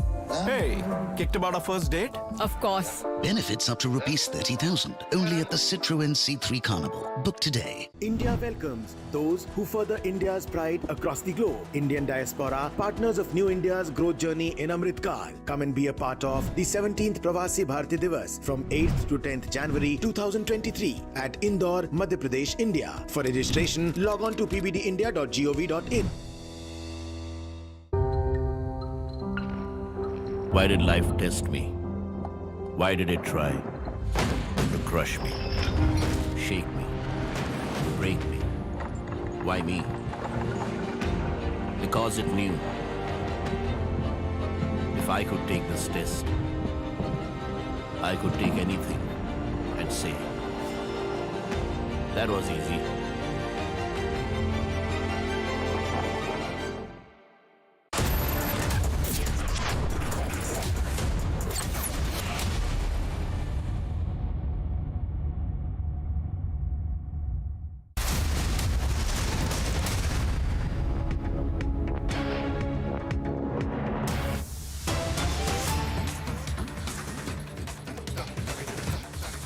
All right, more details coming in on the NI searches which are underway in at least 10 locations in Haryana. We understand that fourth set of raids are in connection with syndicate of gangsters. So a crackdown on gangsters there in Haryana, where at least 10 locations are currently being raided by the NI. Involvement of gangsters in Pakistan's drone dropping conspiracy is also suspected. So those are some of the details just trickling in of the NI raids which are underway as we speak. Sources even suggesting that associates of Goldie Brar and Landa-linked gangsters are being raided by the National Investigation Agency. Amandeep as well as Gursimran getting us the source-based information.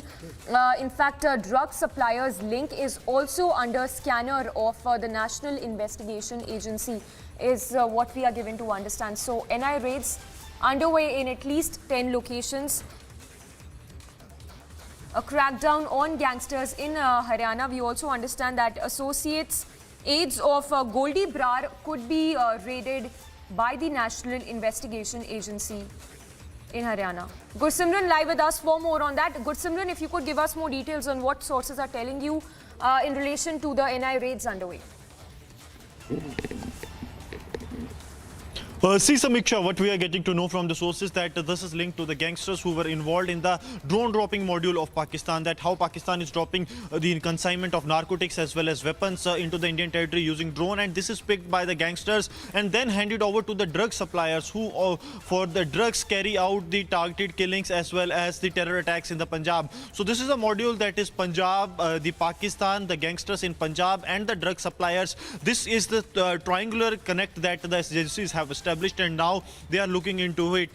What we are picking up as being broken by Shravan earlier, that 10 raids locations are being raided by the National Investigation Agency, and this is fourth set of raids that have been conducted. Last set of raids was totally focused on the financials and the support that the gangsters are providing to the families of the gangsters that are operating from inside the jail. Last set of raids was focused on that. This time we are getting to know that this is focused on the gangsters involved in the Pakistani drone dropping conspiracy, that how drone is dropping the consignment of narcotics as well as weapons into the Indian territory, and then the further plan is executed with the help of gangsters.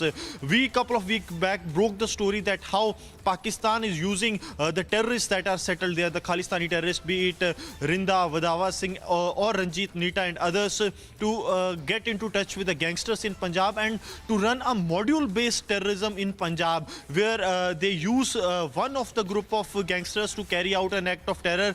One person is unaware of what the other person is doing. This is a completely assignment-based terror module that Pakistan is running, and now the larger conspiracy, this is not only restricted to Punjab, Haryana, New Delhi, but this is a global conspiracy because some of the gangsters and the terror leaders, they are sitting in Armenia, in Dubai, in Australia, in Canada and other countries, and from there, even in the Tarantaran blast case, we saw how the Satpreet Satta's name came into being. So this is what the agency is now probing. We'll be getting more into this right after this short break.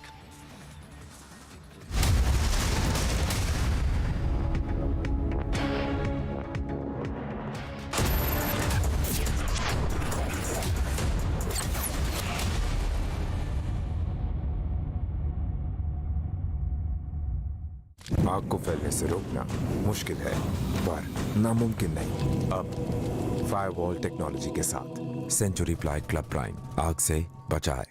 क्या हुआ रोहन, क्या सोच रहा है? रिया, पहली salary मिली है, तुम भी कुछ आइडिया दो, एक्सपेंसेस को कैसे प्लान किया जाए।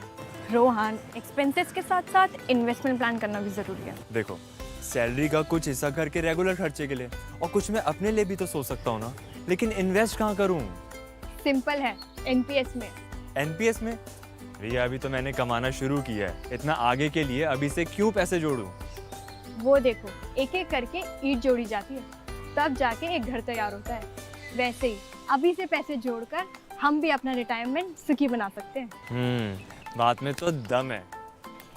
एनपीएस कम लागत वाली फ्लेक्सिबल लॉन्ग टर्म योजना है, जिससे आपकी बचत ग्रो होकर पेंशन का लाभ देती है। अच्छा, फिर तो मैं अभी अपना एनपीएस अकाउंट ओपन करता हूँ। जो कल की सोचते हैं वो आज से ही थोड़ा-थोड़ा जोड़ते हैं। पेंशन है तो टेंशन नहीं।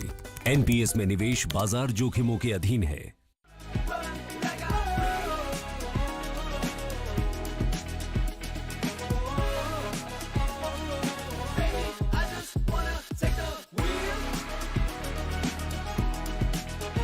Volkswagen Tiguan, India's safest SUVW. Volkswagen. अगर मिठाई जंक फूड से है यारी, तो डायबिटीज की कर लो तैयारी। Get Beto's Diabetes Care Program with a free glucometer and expert advice. Give a missed call on 740 1100. आज की पेशकश। अच्छी है, पर ये चाय रोज मिलेगी? रिटायर होने वाला हूँ, रोज नहीं, लाइफ लॉन्ग मिलेगी, ये मेरी गारंटी है। कुछ चीजों का साथ हमेशा होना चाहिए, जैसे HDFC Life Annuity Plans, जो दे life long monthly guaranteed income. HDFC Life, सर उठा के जियो। जैन 2022 से अब तक रोहन 6 बार डंप हुआ है।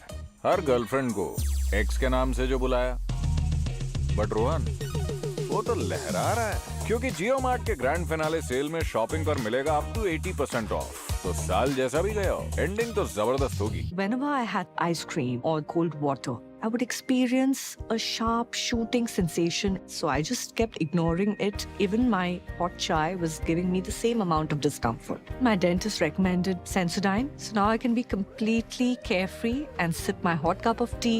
It really works. छक्का नहीं, टूटा। आपके टाइल्स को चाहिए MY के लेटिक्री tile adhesive.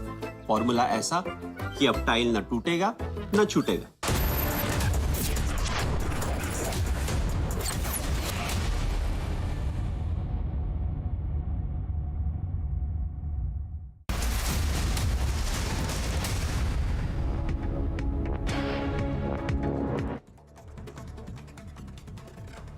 News in brief, Union Health Minister Mansukh Mandavia will review the pandemic situation today in a key COVID review meet. Earlier, the health minister highlighted that India, with its focus on the five-fold strategy of test, track, treat, vaccination and adherence to COVID-appropriate behavior, has been able to restrict the transmission of COVID cases. The review meet comes in the backdrop of rising COVID cases in China. Amid a sudden increase in COVID cases in Japan, South Korea, Brazil, China and the US, central government has urged all states and union territories to gear up the whole genome sequencing of positive samples in a bid to keep track of emerging variants.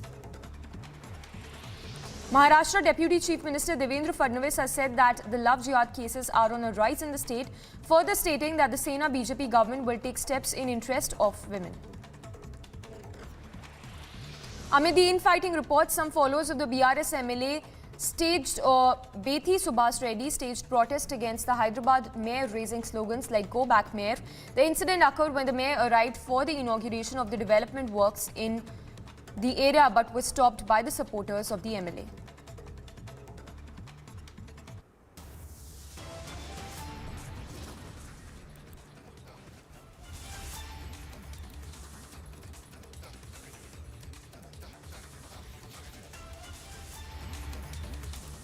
That's all we have for you in this edition of our broadcast. Do not go anywhere. Lots coming up on the other side of this very short break.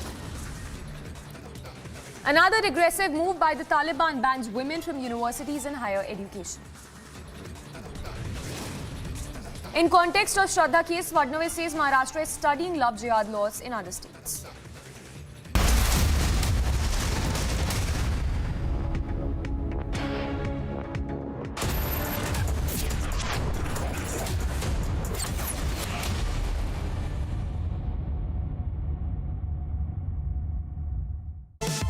Powered by Century Ply, आग से बचाए. ArcelorMittal, Nippon Steel India Limited, smarter steels, brighter futures. HDFC Life, सर उठा के जियो. आग को फैलने से रोकना मुश्किल है, पर नामुमकिन नहीं. अब फायरवॉल टेक्नोलॉजी के साथ सेंचुरी प्लाई क्लब प्राइम आग से बचाए. Life will test you. It will turn your world upside down. Again. And again. And again. The only way to hit back is to stand up. Stand up every time. And say, I'm not done.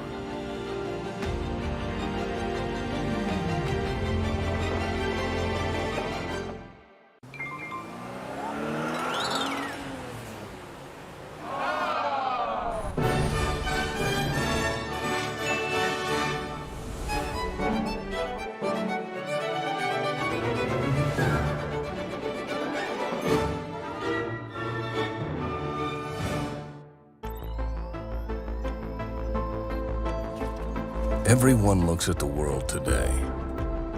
At Hyundai, we go beyond with experiences that take us forward. Inspired by our today, we design your tomorrow. Some said electric is the future.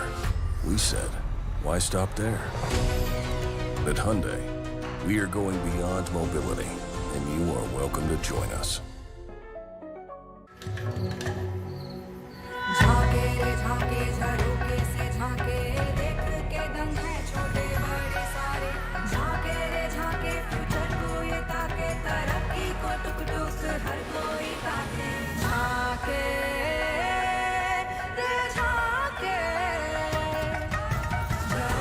Imagineering brighter futures with smarter steels. ArcelorMittal, Nippon Steel India. Smarter steels, brighter futures. आज की पेशकश। अच्छी है, पर ये चाय रोज मिलेगी? Retire होने वाला हूँ, रोज नहीं, लाइफ लॉन्ग मिलेगी। ये मेरी गारंटी है। कुछ चीजों का साथ हमेशा होना चाहिए, जैसे HDFC Life Annuity Plans, जो दे life long monthly guaranteed income. HDFC Life, सर उठा के जियो। Your favorite service provider, 10, which gets you the best of entertainment, is back with something very special. अभी मजा आएगा ना भिड़ो।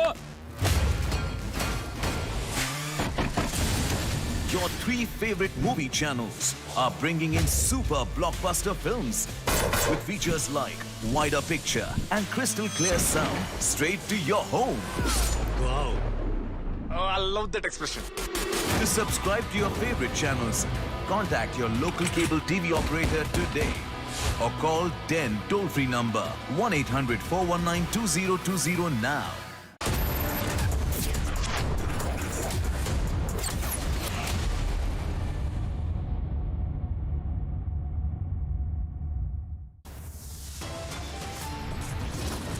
Another regressive move by the Taliban bans women from universities and higher education.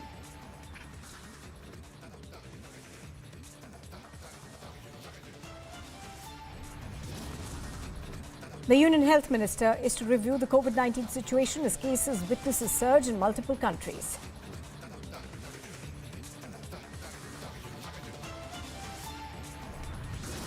As China goes into complete COVID chaos, the centre asks states to increase genome sequencing.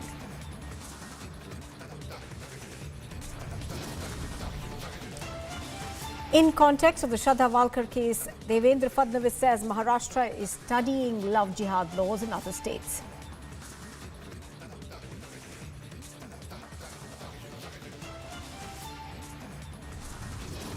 And hospitals overburdened, crematoriums working round the clock as COVID situation worsens in China.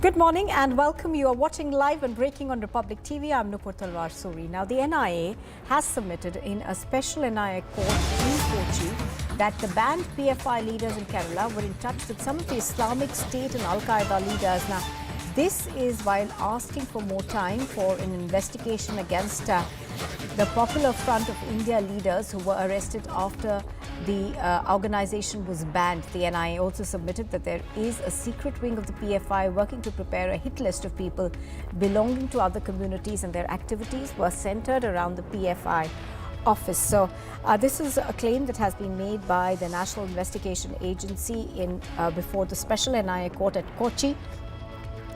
In this, in the court, we are given to understand that the NIA said that there were several PFI leaders in Kerala who were in touch with some of the Islamic State and Al-Qaeda leaders. Ashwin reporting on this from Thiruvananthapuram. Good morning, Ashwin. Give us more details in terms of what the NIA has said before the court and the linkages that they have drawn to Al-Qaeda.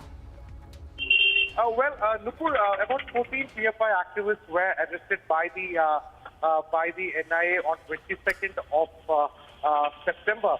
And it was for 90 days they were into custody. So the custody period was ending.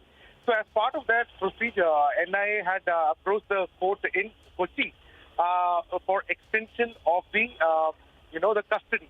And on that, the documents that we have access clearly has brought out some of the very important parts of the investigation. One of the crucial brought out some of the very important parts of the investigation. One of the crucial aspects of the investigation is that the NIA has found out some mirror images from the digital devices that has been taken.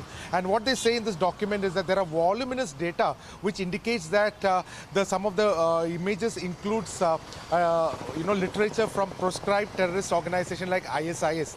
There is one of the point number 15 which is there in the document that has been indicated. Number 2, another shocking revelation that has come out from this document is that NIA has also stated, in fact, the PFI was in fact running a secret, much like a secret network, which could be activated at any point of time. Now, this is also being investigated. Number three, NIA has also stated that some of these members had, they were helping out in recruiting people for Al-Qaeda and IS, and these details have also emerged. In fact, what the NIA document, this is a 22-page document, what it states essentially is the fact that there is voluminous data that has come out of the investigation that has been conducted as part of the NIA probe, and all these data that has been received has to be checked with these accused. Remember, 14 accused from Kerala have been taken into custody in this case, including the state secretary of the PFI, the state secretary, as well as some of the very key members, including the national trainer, the national education coordinator. All the key members of the PFI have been taken into custody. The custody has been extended by the court after the submission. So for another 90 days, 14 PFI activists, from the banned outfit PFI has been given for NIA custody for another 90 days by the court as a part of the submission by the NIA. Nupur. Now, apart from that, we are also given to understand, Ashwin, that the federal agency told the Kochi court that the PFI was also spreading disaffection and enmity towards the country through wrongful interpretation of the government's policies. Can you elaborate on that?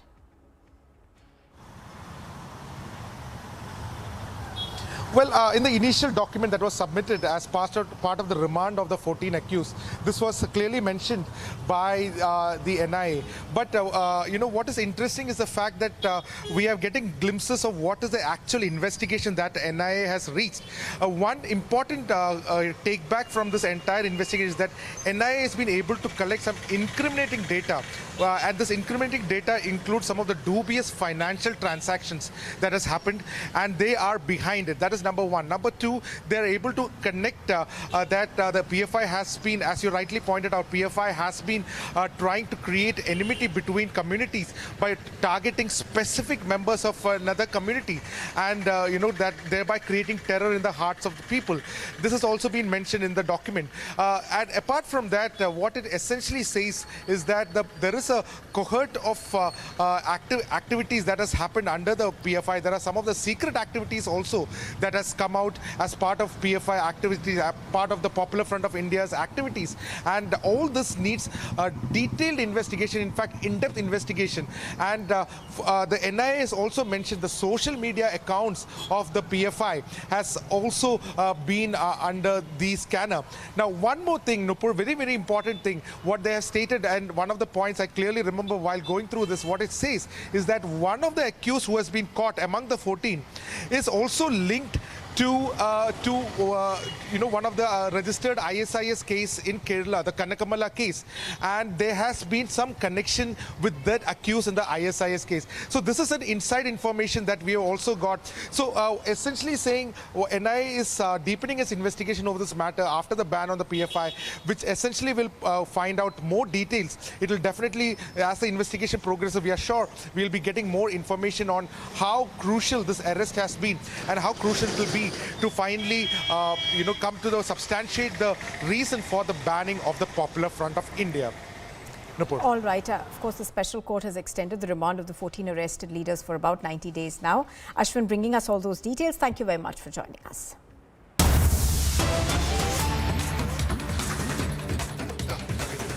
Now, in a shocking case that's now coming to fore, a local TDP leader allegedly murdered by the YSRCP local leader and his aides in Palmadu in Andhra Pradesh. The local TDP leader Ibrahim was brutally murdered in Narsalarapet, Palnadu district, when Ibrahim was travelling with another TDP leader on a two-wheeler. Let's go across, I think, to Aneri. She has more details in terms of what really happened. We are given to understand that this is a murder of a local TDP leader by a YSRCP local leader. Aneri, give us more details of what happened, please. Well, Nupur, we have been seeing this shocking incident which has come to light from Andhra Pradesh, where now the TDP leader who was injured has alleged that this murder was being done by the YSRCP leaders and his followers. So now we also have been seeing that when Ibrahim was traveling on a two-wheeler with Rahmat, he was brutally attacked by the YSRCP followers and his aides, and now we see that the police officials reached the spot and also shifted the body to the local hospital for postmortem and further investigation. But also in the meantime, Rahmat, who was injured in this attack, was also shifted to the hospital by the locals there, and he was undergoing treatment. Well, he was also Rahmat, who is injured, has claimed that this attack was being done by the YSRCP leader and his aides and his followers who were trying to follow them. And also at the same time, now we have been seeing that police officials have registered a case under relevant sections, and also they say that further investigation will be taken up into this matter. But a big claim coming in from the TDP leader who was injured into this incident, where we see that he has alleged that it was the YSRCP leader who has attacked them and who murdered Ibrahim in where we see that there was a lot of it was a crowded area rather, Nupur, where we see that immediately after this attack took place, many people came there, and also at the same time now we have been seeing that Rahmat, who is another person who is also a TDP leader, claims that it was the YSRCP leaders and his followers had attacked them, and now we have to wait and watch what further investigation will be taken up, because police officials say that they have booked a case, they have registered a case under relevant sections, and also further investigation has been taken up into this matter. Now also, Aneri, is this perhaps largely being viewed as a political rivalry case by the police? All right, I think we seem to have lost Aneri.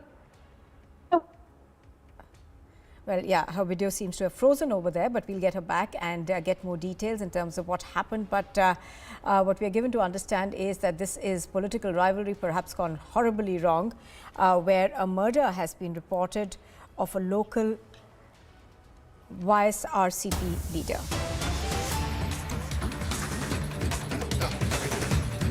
And the Union Health Minister, Mansukh Mandavia, has written to Rahul Gandhi on breach of COVID norms during the Bharat Jodo Yatra. We are given to understand right now that the Union Health Minister has written to Rahul Gandhi. We are trying to get more details in terms of what has been written. But here's what we know so far. Of course, the Union Health Ministry has sounded an alert over the increase in COVID-19 cases across the world. COVID-19 cases have increased in several countries, including the United States of America. We're also getting reports of increase in COVID-19 cases in Japan, as well as, of course, China, which is seeing the biggest jump. Now, the Health Ministry, of course, has also sounded alert back home. It has asked people to make sure that they do follow appropriate behavior. And apart from that, of course, genome sequencing is being increased. Let's go across to Harsha on the phone line. She joins us right now. Harsha, give us more details in terms of the letter that's been written by Rahul Gandhi, I beg your pardon, the Union Health Minister Mansukh Mandavia to Rahul Gandhi. Exactly, Nupur. Now we have got to know that Mansukh Mandavia received a letter from a parliament member, P.P. Chaudhary, Nihal Sir and Devji Patel, where it stated that there were rising cases of COVID in Rajasthan. After that, Health Minister himself took the note of this entire situation and he wrote a letter to Rajasthan Chief Minister Ashok Gehlot and Rahul Gandhi, because right now Yatra is going from Rajasthan to Haryana, and the rising cases have been various coming from Rajasthan itself. So he had clearly stated that the people who are vaccinated, only those should be participating in the Bharat Jodo Yatra, and the proper mask and sanitizer and the social distancing should be particularly followed in Bharat Jodo Yatra. So this is a letter what Health Minister has written to Rahul Gandhi and Ashok Gehlot, because we have clearly seen in the Bharat Jodo Yatra The huge crowd is being seen and the no mask. The huge crowd is being seen and the no mask, no sanitizer, no social distancing is being followed. Basically, no COVID protocol and guideline is being followed in the Bharat Jodo Yatra from wherever it's going. And right now we have seen there are tremendously rising cases of COVID in Rajasthan, and because of that we are seeing today itself Health Minister is doing a review meeting with the state health secretaries and the state health minister to take a note of what are the cases in all these states regarding the COVID.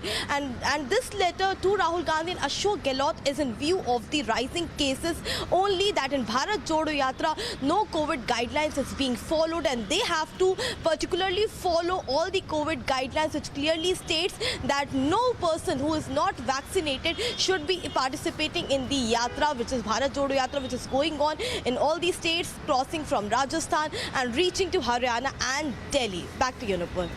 Right. So, Harsha, essentially what you are saying is that this letter actually asks people who are participating in the Yatra to follow all COVID-19 guidelines. But there are several states, Harsha, which don't really, which essentially are not at least following the mask mandate right now.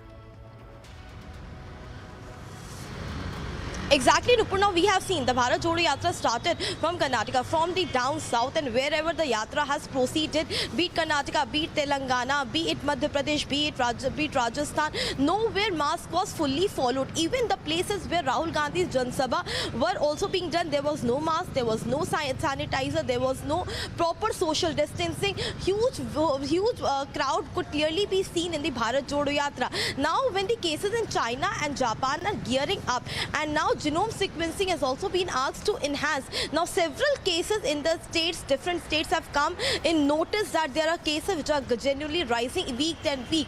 There are cases in Karnataka, Kerala, Telangana and Rajasthan. These are the states where the several number of COVID cases have seen the peak in the span of 15 to 20 days. And this is a serious problem, the serious issue, because right now the surge is going on in China and the new variant could be seen in India as well. So to take a precautionary measure, Health Minister has clearly Harsha, to Rahul Gandhi and Ashok Gehlot that this won't be tolerated. Right. I'm sorry to interrupt you there, Harsha. But Shehzad Poonawalla from the BJP on the phone line with us. Mr. Poonawalla, good morning. Mr. Poonawalla, we're given to understand that the Health Minister, of course, has issued an advisory to Rahul Gandhi and to the Congress Party, as well as the Chief Minister of Rajasthan, asking them to follow COVID appropriate norms in the Bharat Jodo Yatra. It does appear from the number of people who are in these in the Yatra, in some of these pictures at least, that COVID norms are not being followed. You see, the Bharat Jodo Yatra can't become a COVID Jodo Yatra. The manner in which Rahul Gandhi and his ilk, the Congress Party, has time and again flouted COVID norms, the manner in which they had even spread hesitancy about the vaccines earlier.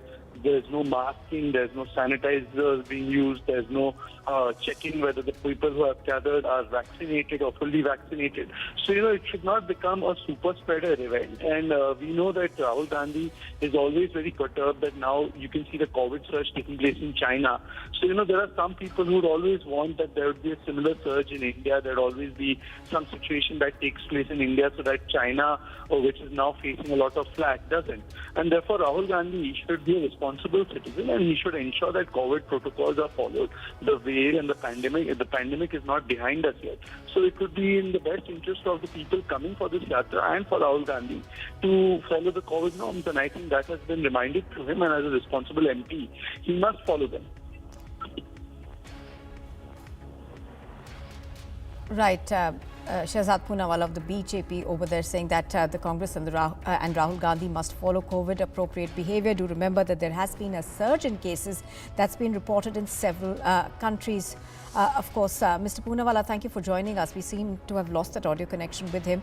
But as we are pointing out, of course, there has been a surge in numbers in COVID cases that are being reported across several countries. To name a few, of course, China has seen an unprecedented surge in cases, and that sent alarm bells ringing across the world. Let me me go across to Harsha, who has more details now. Harsha, even as we see this alarming surge in numbers that are coming in China, and reports also coming in from the US as well as Korea that the cases are rising now.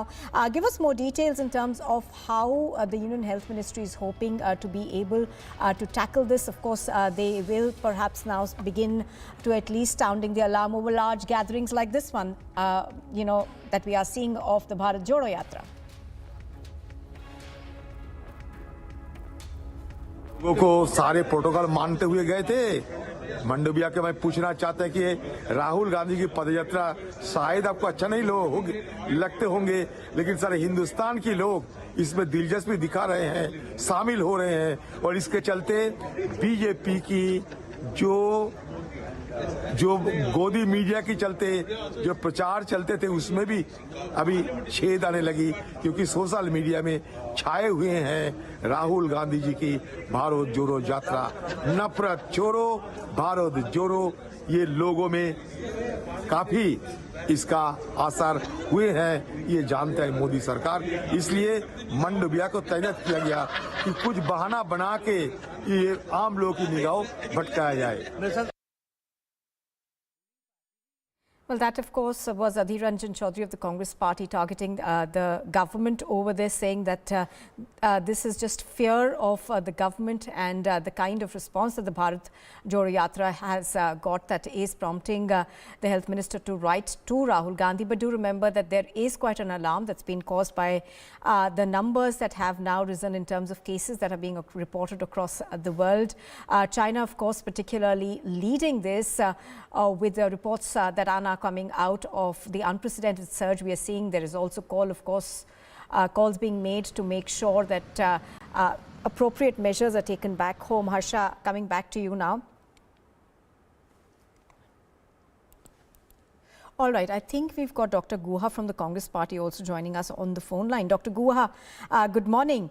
How do you see the Union Health Minister's letter to Rahul Gandhi, where he's asked him to follow COVID-appropriate behavior and for people to use masks and sanitizers? Now, Dr. Guha, there is, of course, a great deal of alarm being caused by the rise in COVID-19 cases that are being reported from various countries across the world.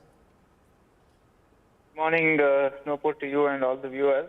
I'm aware of this letter being sent by the Union Home Minister. One, we welcome that letter, fine. Whatever COVID norms have to be followed will be followed if and when required. But the other thing here is the politics behind this letter. It is quite laughable, for a Union Minister to particularly point at only this incident. Across the state in Karnataka, BJP is holding Janasankirtan rallies day in and out. Why isn't the same letter being sent to them? Their double standards are exposed here. Somewhere, they're fearful. They've got, because Rahul Gandhi has got hold of the nerves of the people in India. He has been able to draw massive crowds. There's a lot of love and affection being shown towards him and towards the Congress Party. That has probably incited this fear in them. If at all this was, there was no politics in this letter. As far as COVID is concerned, if there are cases increasing, it's increasing. There is no dispute on that.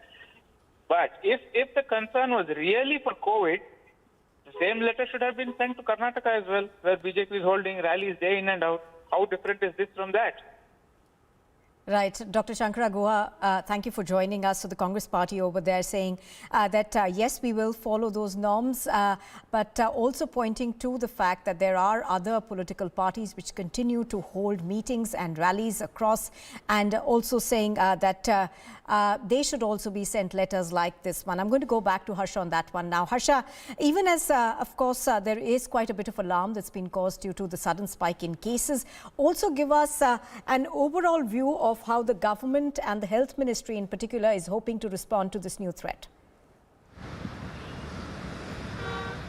See, now they are tracking, and the tracking testing, the 5 T's of COVID has been increased, and the state health secretaries and the state health ministers have been asked to monitor all the 5 T's in their particular state. The testing and tracking should be increased, and therefore a review meeting by health minister himself is being done today at 11:30 a.m. at the Nirman Bhavan Health Ministry himself, where all the health secretaries will connect with him, and all the health ministers will also connect via video conferencing, and a proper guideline to follow will be given, that the genome sequencing could be done, because what the epidemiologists and what the health experts are stating, that this could be new variant which is being seen in China, South Korea and US, and therefore the testing and tracking should be increased. The genome sequencing should be enhanced to know whether it is some new variant that has entered the country, because right now the surge is being seen in particular states. If we talk about Karnataka, Kerala, Rajasthan, Maharashtra, these are the states where the surge in the COVID cases has been seen in the span of 1 and 2 months. Therefore, this is an alarming situation. This is a public health emergency,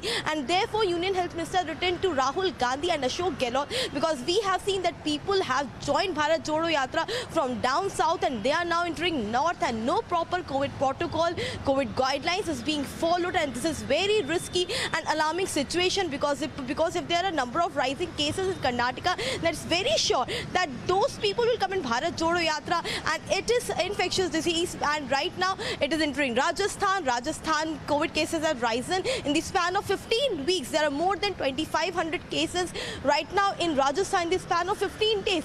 This is alarming situation. This public health emergency. Therefore, Union Health Ministers clearly stated that if public health emergency, if the COVID protocol could not be followed in Bharat Jodo Yatra, then Bharat Jodo Yatra should be stopped, it should be suspended, it should be postponed right away. Because right now what is being done by Congress leaders, they are politicizing this entire issue.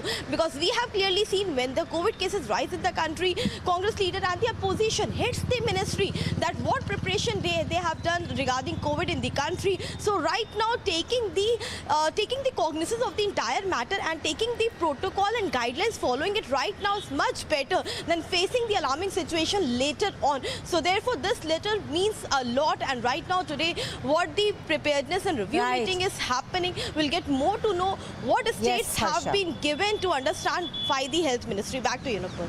Yes, Harsha, thank you very much for that, Harsha. Of course, Harsha is continuing also to track all the other guidelines that will perhaps be coming out from the Health Ministry on this. You are watching Republic TV. We step into a very short break. In China has raised an alarm in India as well. The centre has even written to the states now over the COVID situation and the need to increase surveillance in all states. Not just this, the Union Health Minister is all set to chair a meet at 11:30 a.m. today. We'll get you all that and more on the other side of this very short break.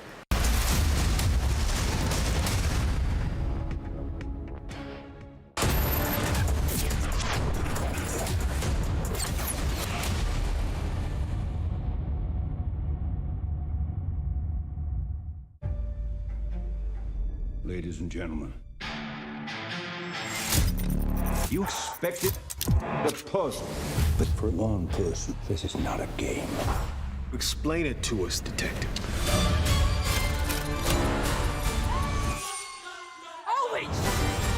Everyone is in danger. All right, when's the murder mystery start?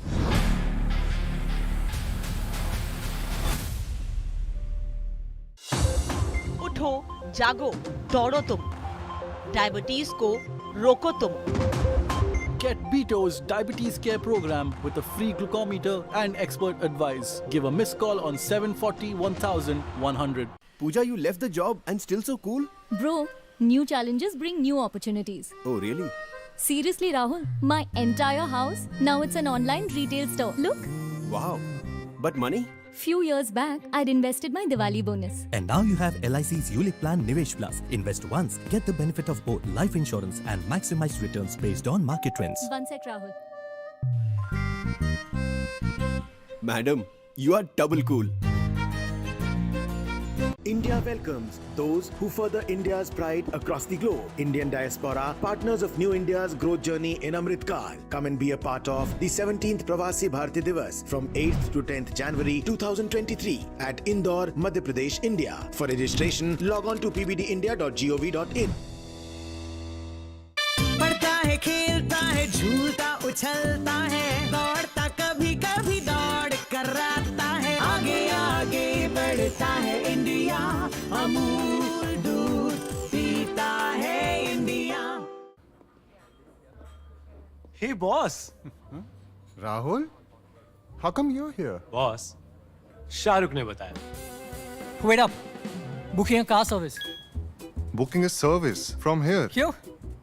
तुझे शाहरुख ने नहीं बताया? इसने पूछा ही नहीं. There's so much more जो शाहरुख ने नहीं बताया. It's all on the industry first My Hyundai app. Open a world of possibility with My Hyundai app. One app, many worlds. Why did life test me? Why did it try to crush me, shake me, break me? Why me? Because it knew if I could take this test, I could take anything and say, that was easy.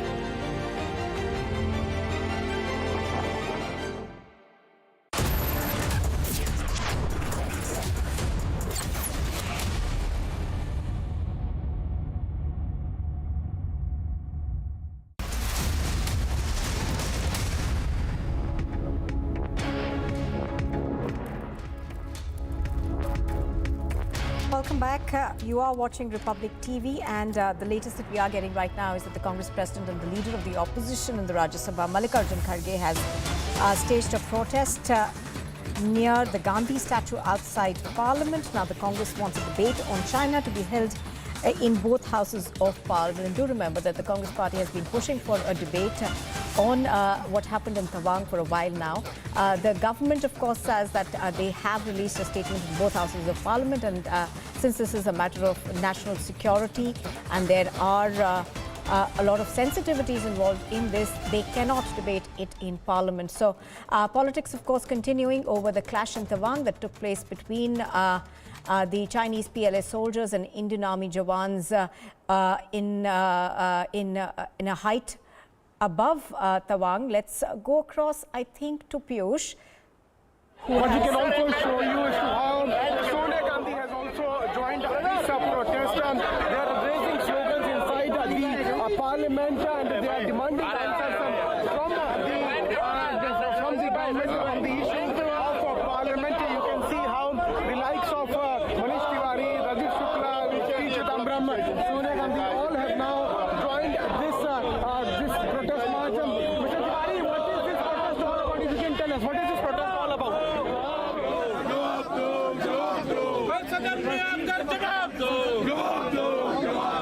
प्रधानमंत्री जवाब दो, सदन में आकर जवाब दो, China पर जवाब दो।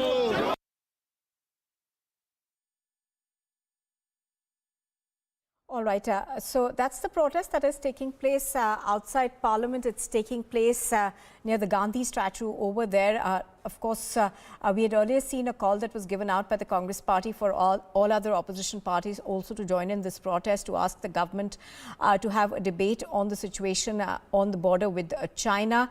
However, the government, of course, so far has said that this is an issue of national security, and they've already released a statement, and they can't discuss this further because there are several sensitivities that are involved. But we are told that this protest was also joined by Sonia Gandhi a short while ago.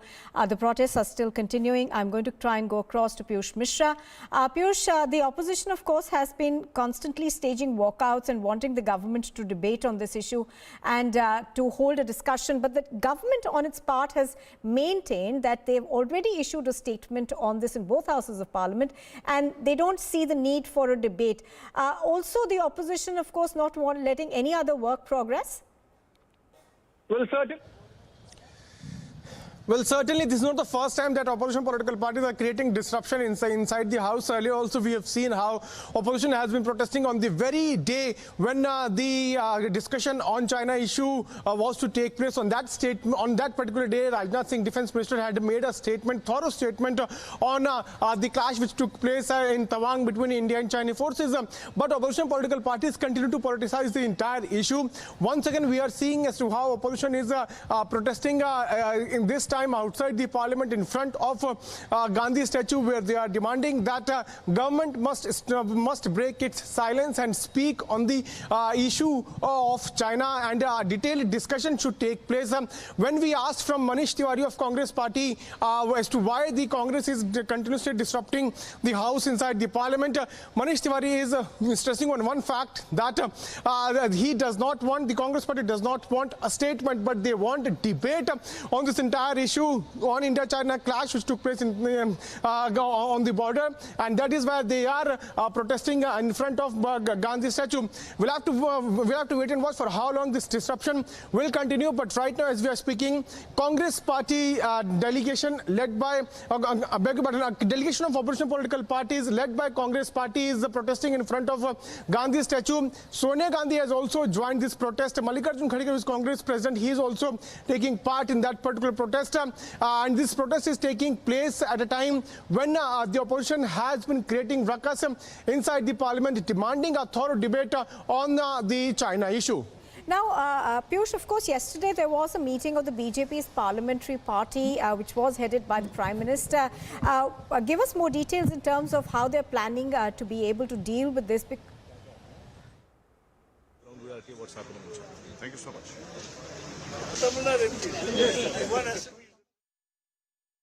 Over there, but that just seemed to have not gone rather well. Piyush, back to you. Piyush, we were talking about the fact that the BJP did hold a parliamentary party meeting yesterday, in which, of course, they were supposed to decide how do they deal with this. The fact of the matter, Piyush, is that there are very few days.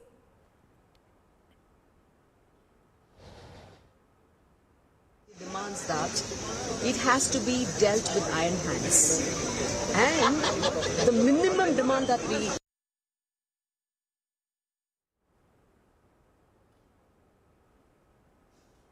all right, we seem the statement which was made by Defence Minister Rajnath Singh was enough as far as this entire issue is concerned. There is no need to have any kind of discussion, any kind of debate on this, because the government does not want any inside details or crucial details of this entire issue. The government has already said what actually happened and how our forces retaliated back. But what we are seeing is politics taking place.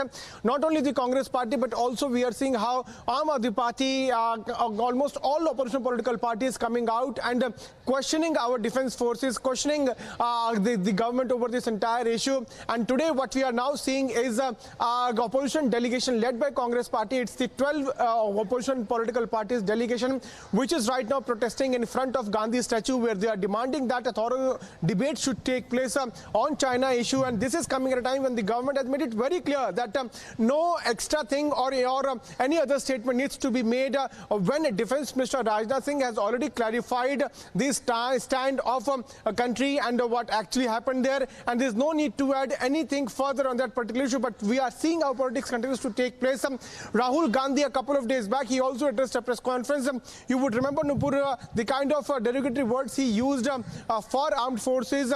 The words like pitai were used by Rahul Gandhi. On that particular word used by Rahul Gandhi, we also saw how S. Jaishankar had retaliated back and had given a strong response to Rahul Gandhi is saying that one should speak in one voice as far as the security forces are concerned, and we should not show to other countries as to how the people within the nation are divided over this very issue. That was the statement which was also given by Piyush Goyal, who is also leader of Rajya Sabha of BJP. He had made it very clear that there is no extra thing which needs to be added when the defense minister has already made a thorough statement on this entire issue. But we are seeing how politics continues to take place on this matter. We'll have to wait and watch for how long this will continue. What we are now learning is that Parliament might go sine-die on 23rd of this very month, though Parliament was to take place on was to commence on 29th of December. But before that, what we are learning is that it could sine-die because of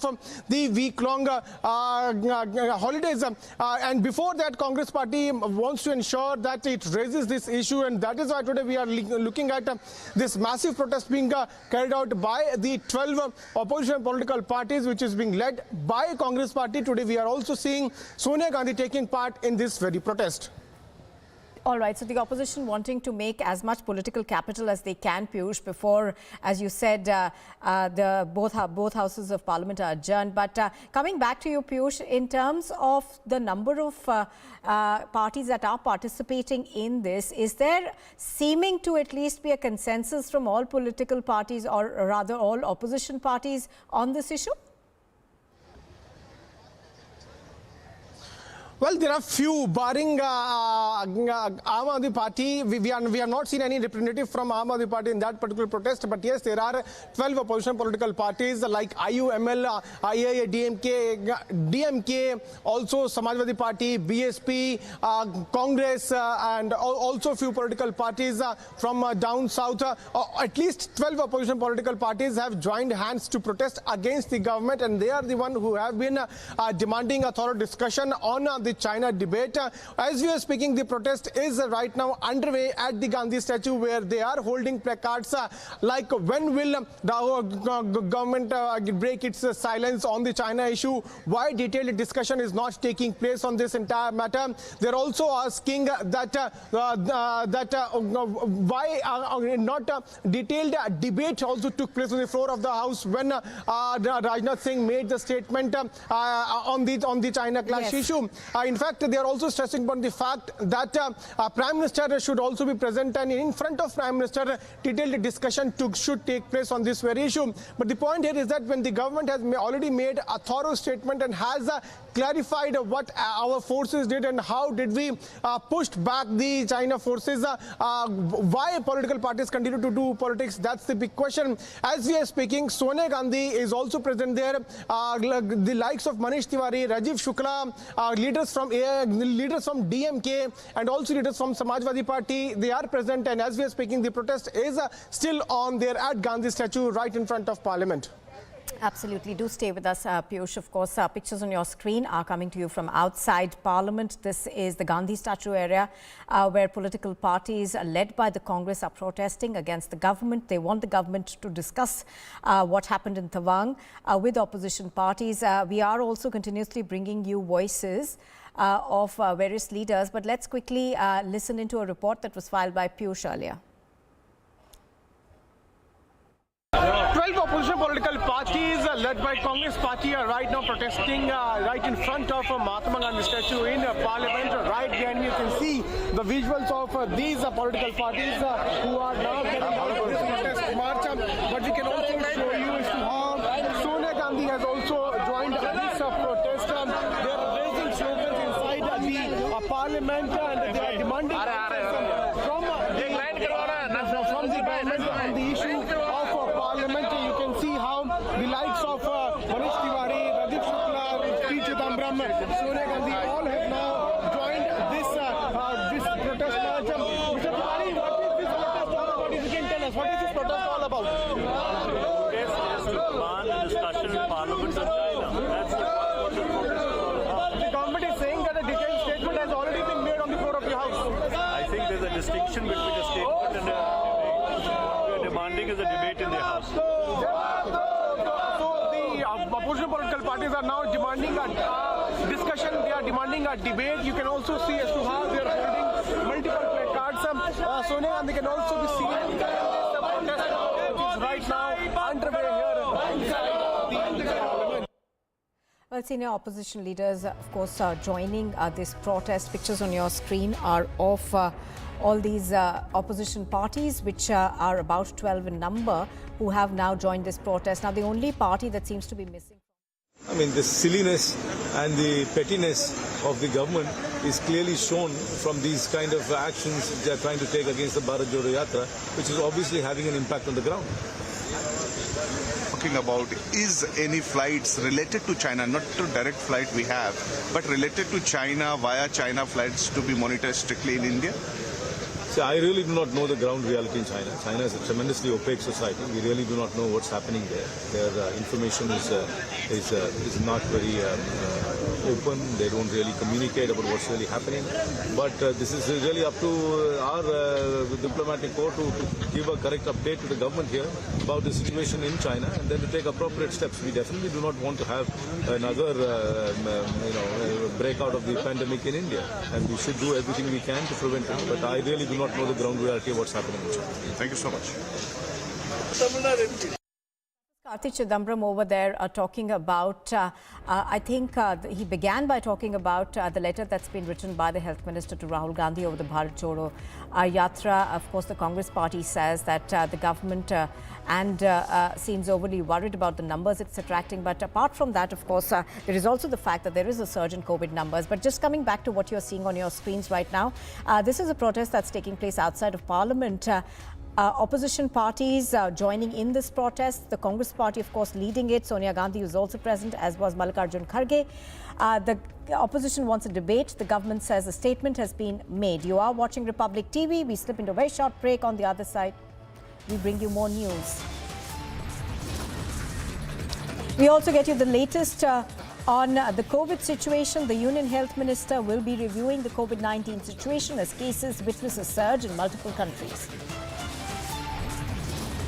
And in context of the Shraddha Walkar murder case, Devendra Fadnavis says Maharashtra is studying love jihad laws in other states.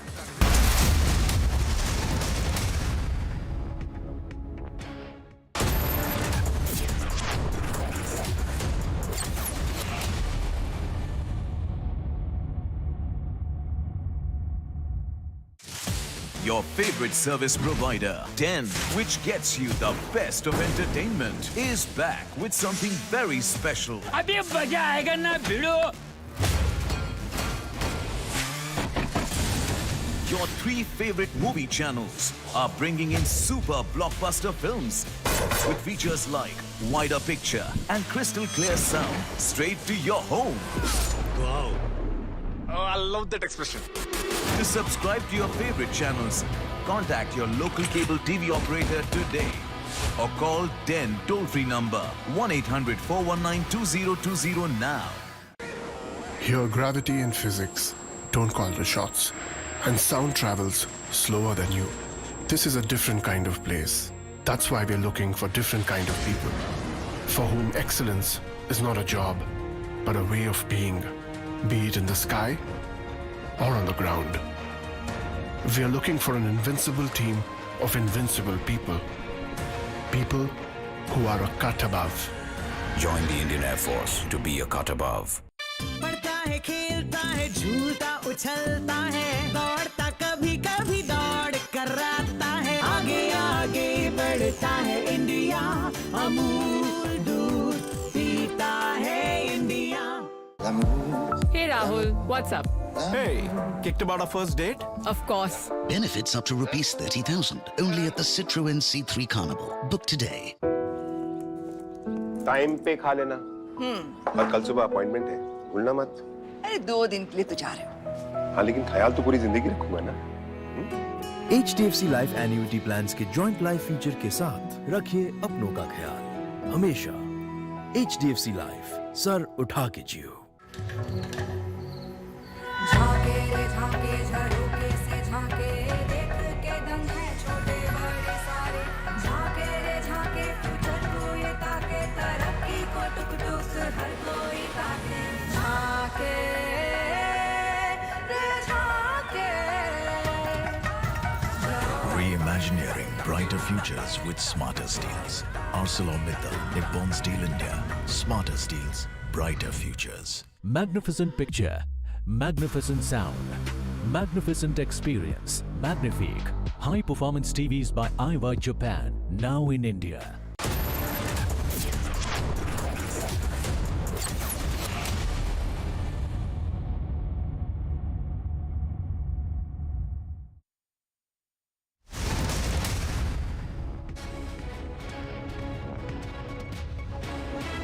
लगभग 8% से ज़्यादा 8.6% tribal population है. उनकी 2011 की जनगणना की हिसाब करें तो ये लगभग 10.5 करोड़ आबादी होते हैं. ये थोड़ा अभी बढ़ के 13-14 करोड़ हुई होगी. 700 से ज़्यादा जनजाति समुदाय है देश में. ये कंटिन्यूस प्रोसेस है. कई लोगों को राज्य सरकार, RGI, उसके बाद पार्लियामेंट के एंडोर्समेंट में जोड़ा भी जाता है. अभी भी इसी सेशन में कुछ ऐसे ही विषय को जोड़ा गया और उनमें से 75 प्रिमिटिव ट्राइब्स है. The COVID situation in China has raised an alarm in India as well. The centre has even written to the states now over the COVID situation and the need to increase surveillance in all states. Not just this, the Union Health Minister is all set to chair a meet at 11:30 AM today. We'll get you all that and more on the other side of this very short break.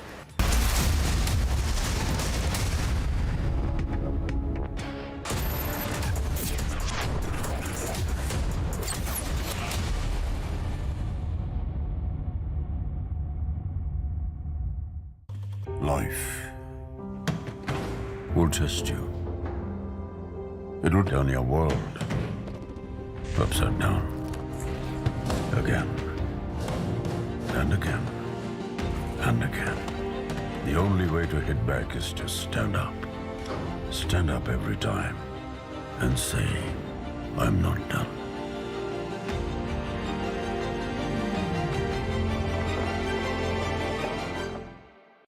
क्या हुआ रोहन, क्या सोच रहा है? रिया, पहली salary मिली है, तुम भी कुछ आइडिया दो. एक्सपेंसेस को कैसे प्लान किया जाए? रोहन, एक्सपेंसेस के साथ साथ इन्वेस्टमेंट प्लान करना भी जरूरी है. देखो, सैलरी का कुछ हिस्सा घर के रेगुलर खर्चे के लिए और कुछ मैं अपने लिए भी तो सोच सकता हूँ ना. लेकिन इन्वेस्ट कहाँ करूँ? सिंपल है, एनपीएस में. एनपीएस में? रिया, अभी तो मैंने कमाना शुरू किया है. इतना आगे के लिए अभी से क्यों पैसे जोड़ूं? वो देखो, एक एक करके ईंट जोड़ी जाती है, तब जाके एक घर तैयार होता है. वैसे ही अभी से पैसे जोड़कर हम भी अपना रिटायरमेंट सुखी बना सकते हैं. बात में तो दम है. एनपीएस कम लागत वाली फ्लेक्सिबल लॉन्ग टर्म योजना है, जिससे आपकी बचत ग्रो होकर पेंशन का लाभ देती है. अच्छा, फिर तो मैं अभी अपना एनपीएस अकाउंट ओपन करता हूँ. जो कल की सोचते हैं वो आज से ही थोड़ा थोड़ा जोड़ते हैं. पेंशन है तो टेंशन नहीं. एनपीएस में निवेश बाजार जोखिमों के अधीन है. বাহ, বাইরে সিকিউরিটি আর নিজের বাড়িতে এইসব.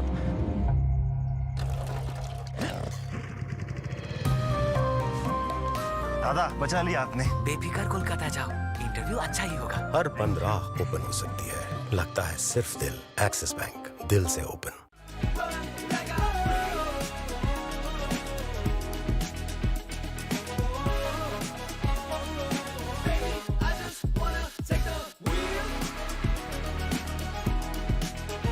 Volkswagen Tygoon, India's safest SUVW.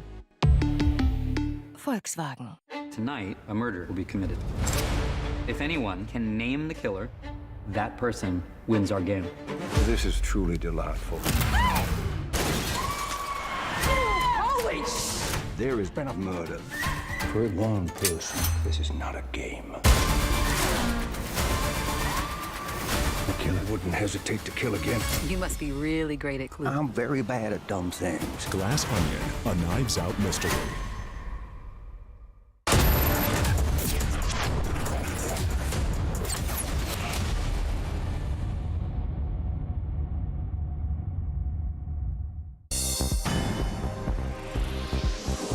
A quick look at what else is making news across the world. This morning, after an opinion poll on Twitter asking users if he should step down as the CEO, Elon Musk has tweeted that he will resign as the CEO as soon as he finds someone what he called foolish enough to take on the job. And after that, he stated that he would just run the software and servers teams.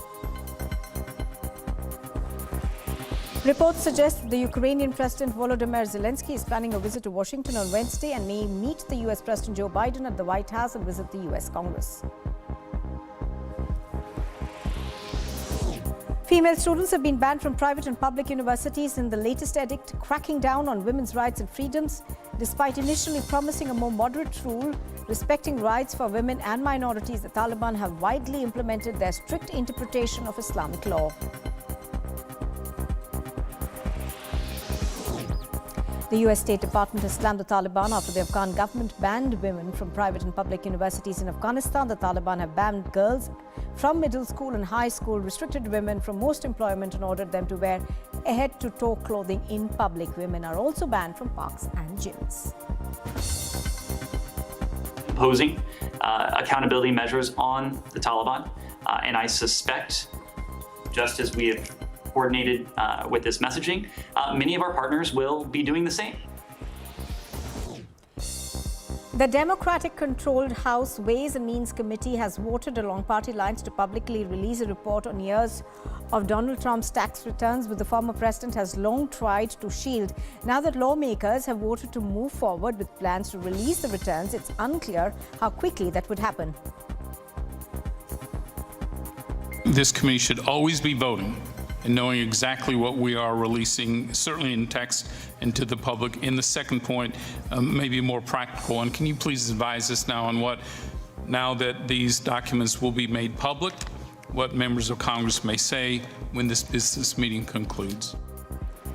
Pharmaceutical companies in China are working at full capacity to increase medicine supply as more people are getting infected with the fast-spreading Omicron virus. Pharmaceutical companies in central China's Hunan province are operating 24 hours a day to increase the output.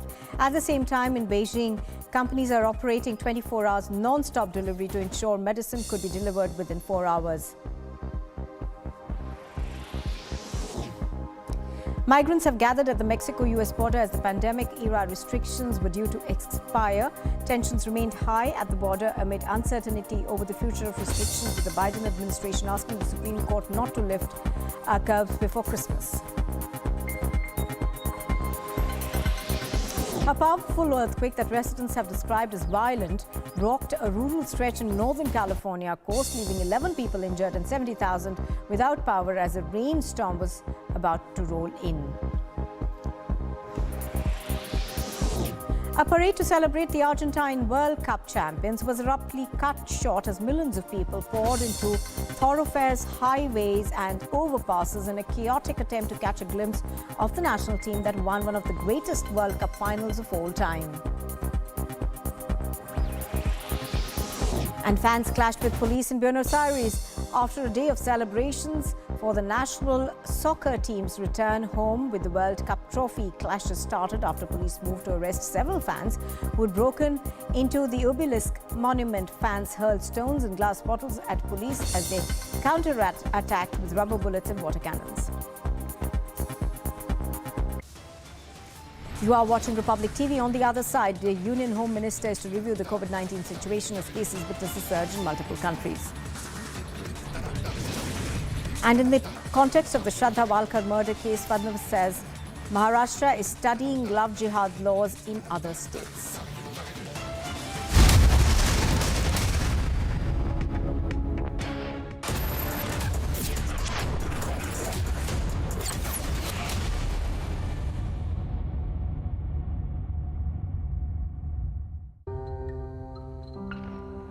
Why did life test me? Why did it try to crush me, shake me, break me? Why me? Because it knew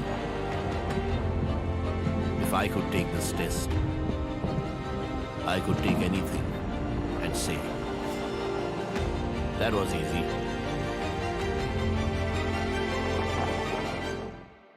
Guys, just 1 second. Choosing a car for my mom. What? Online car shopping? Wow, that's so cool, yeah. Shahrukh ने बताया. Wait up. Booking a car service. From here. क्यों? तुझे शाहरुख ने नहीं बताया? इसने पूछा ही नहीं. There's so much more जो शाहरुख ने नहीं बताया. It's all on the industry first My Hyundai app. Open a world of possibility with My Hyundai app. One app, many worlds. आज की पेशकश अच्छी है, पर ये चाय रोज मिलेगी?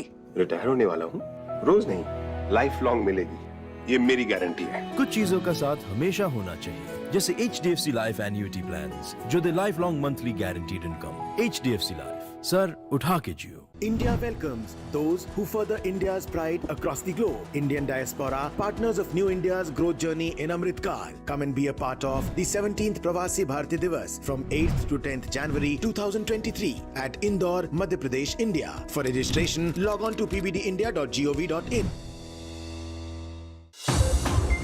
अगर मिठाई जंक फूड से है यारी, तो डायबिटीज की कर लो तैयारी.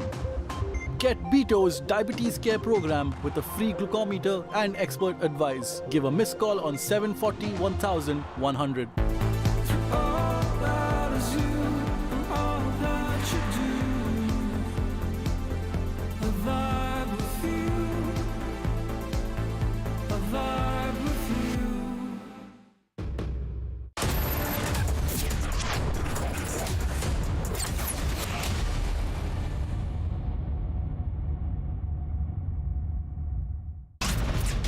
Outside a liquor factory in Ferozpur demanding to shut down the liquor factory. Punjab police lathi charging on these farmers who've gathered in large numbers. Karnataka's Gadag district, where a teacher allegedly thrashes a 10-year-old schoolboy to death. In Telangana, Sirinagar, students of a government junior school staged protest demanding the education minister and the government to provide toilet facility inside the college.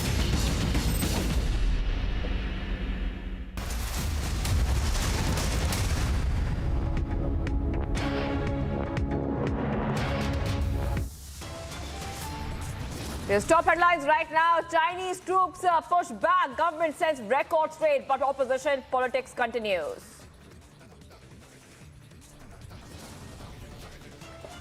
In fact, Mandavia writes to Rahul Gandhi and Gehlot says follow COVID norms or stop all the yatras.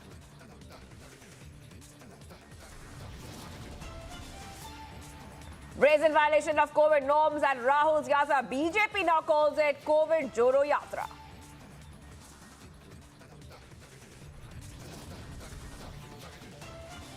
Union Health Minister to review COVID-19 situation as cases witness surge in multiple countries. NIA reports make sensational disclosure, says PFI members linked to ISIS and the Al-Qaeda.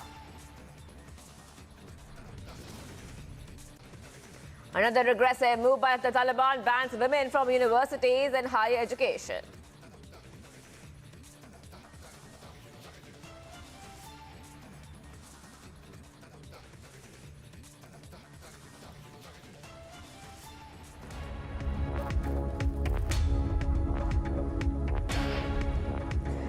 Viewers, a very, very good morning. You're watching Republic TV, India's #1 news channel. I'm Shivangi Shukla. We're getting you all the top updates this Wednesday. Let's start off what's happening right now. The Congress president and leader of the opposition in the Rajya Sabha, Mallikarjun Kharge, and other opposition parties staged a protest near the Gandhi statue outside the parliament, demanding a discussion of Tawang face-off. This is big news we're getting for you right now, where the Congress, the opposition, is protesting outside the parliament as we speak right now. And they're demanding, remember, they're demanding a discussion on Tawang. In fact, a lot of times the houses have been adjourned over discussion on Tawang. But right now we're seeing a massive showdown there by the opposition, where they are going ahead and they are making this entire issue political. As our soldiers, remember, had fought off the Chinese off the border, they had pushed them back, but the opposition's politics continues. We're getting this report by our colleague. Let's play that out.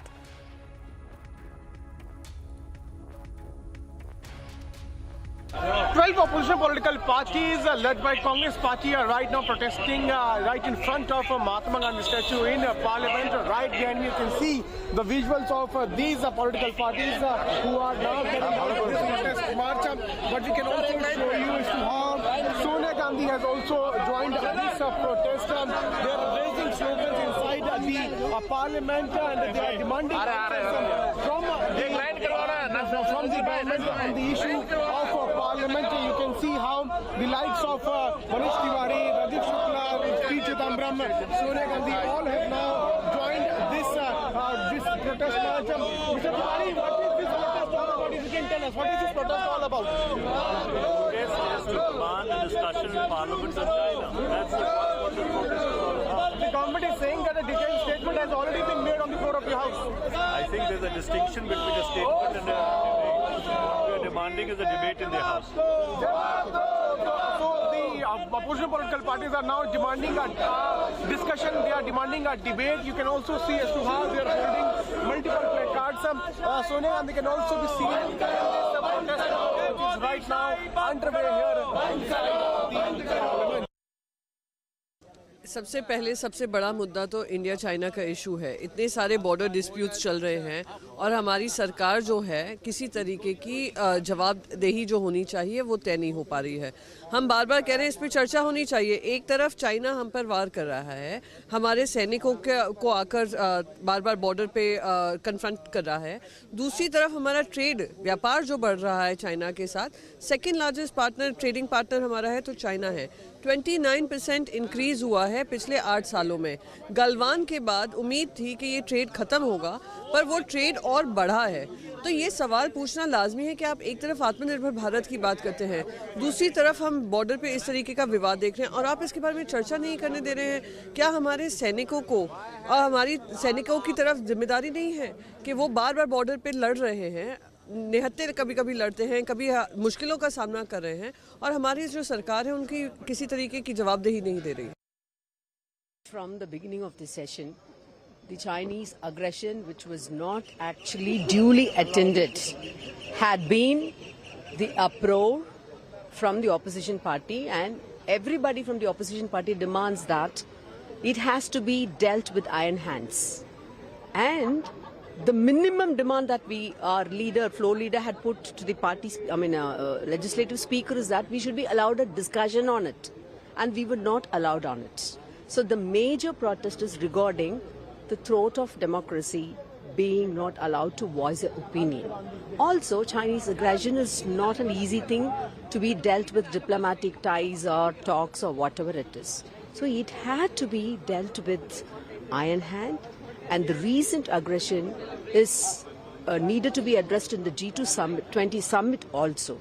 So our DMK party leader, respected Mr. Talapati, has instructed our party members as well as the floor leader to take up this cause and raise this issue. And this protest is to voice our united opinion that why weren't we allowed to talk or discuss regarding this in the China के मुद्दे पे सरकार failure है और अपने बातों से छिपाने के लिए, अपने फेलियर को छिपाने के लिए वो सदन में चर्चा नहीं कराना चाह रहे हैं, जिसके लिए पूरा विपक्ष एकजुट होकर उनसे डिमांड कर रहा है और आज गांधी स्टैचू पे हम प्रोटेस्ट कर रहे हैं।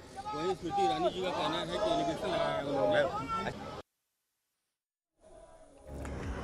All right, viewers, we are being joined right now by Piyush Mishra, who's joining us live right now. Piyush, we are seeing that there's a lot of showdown, a massive showdown happening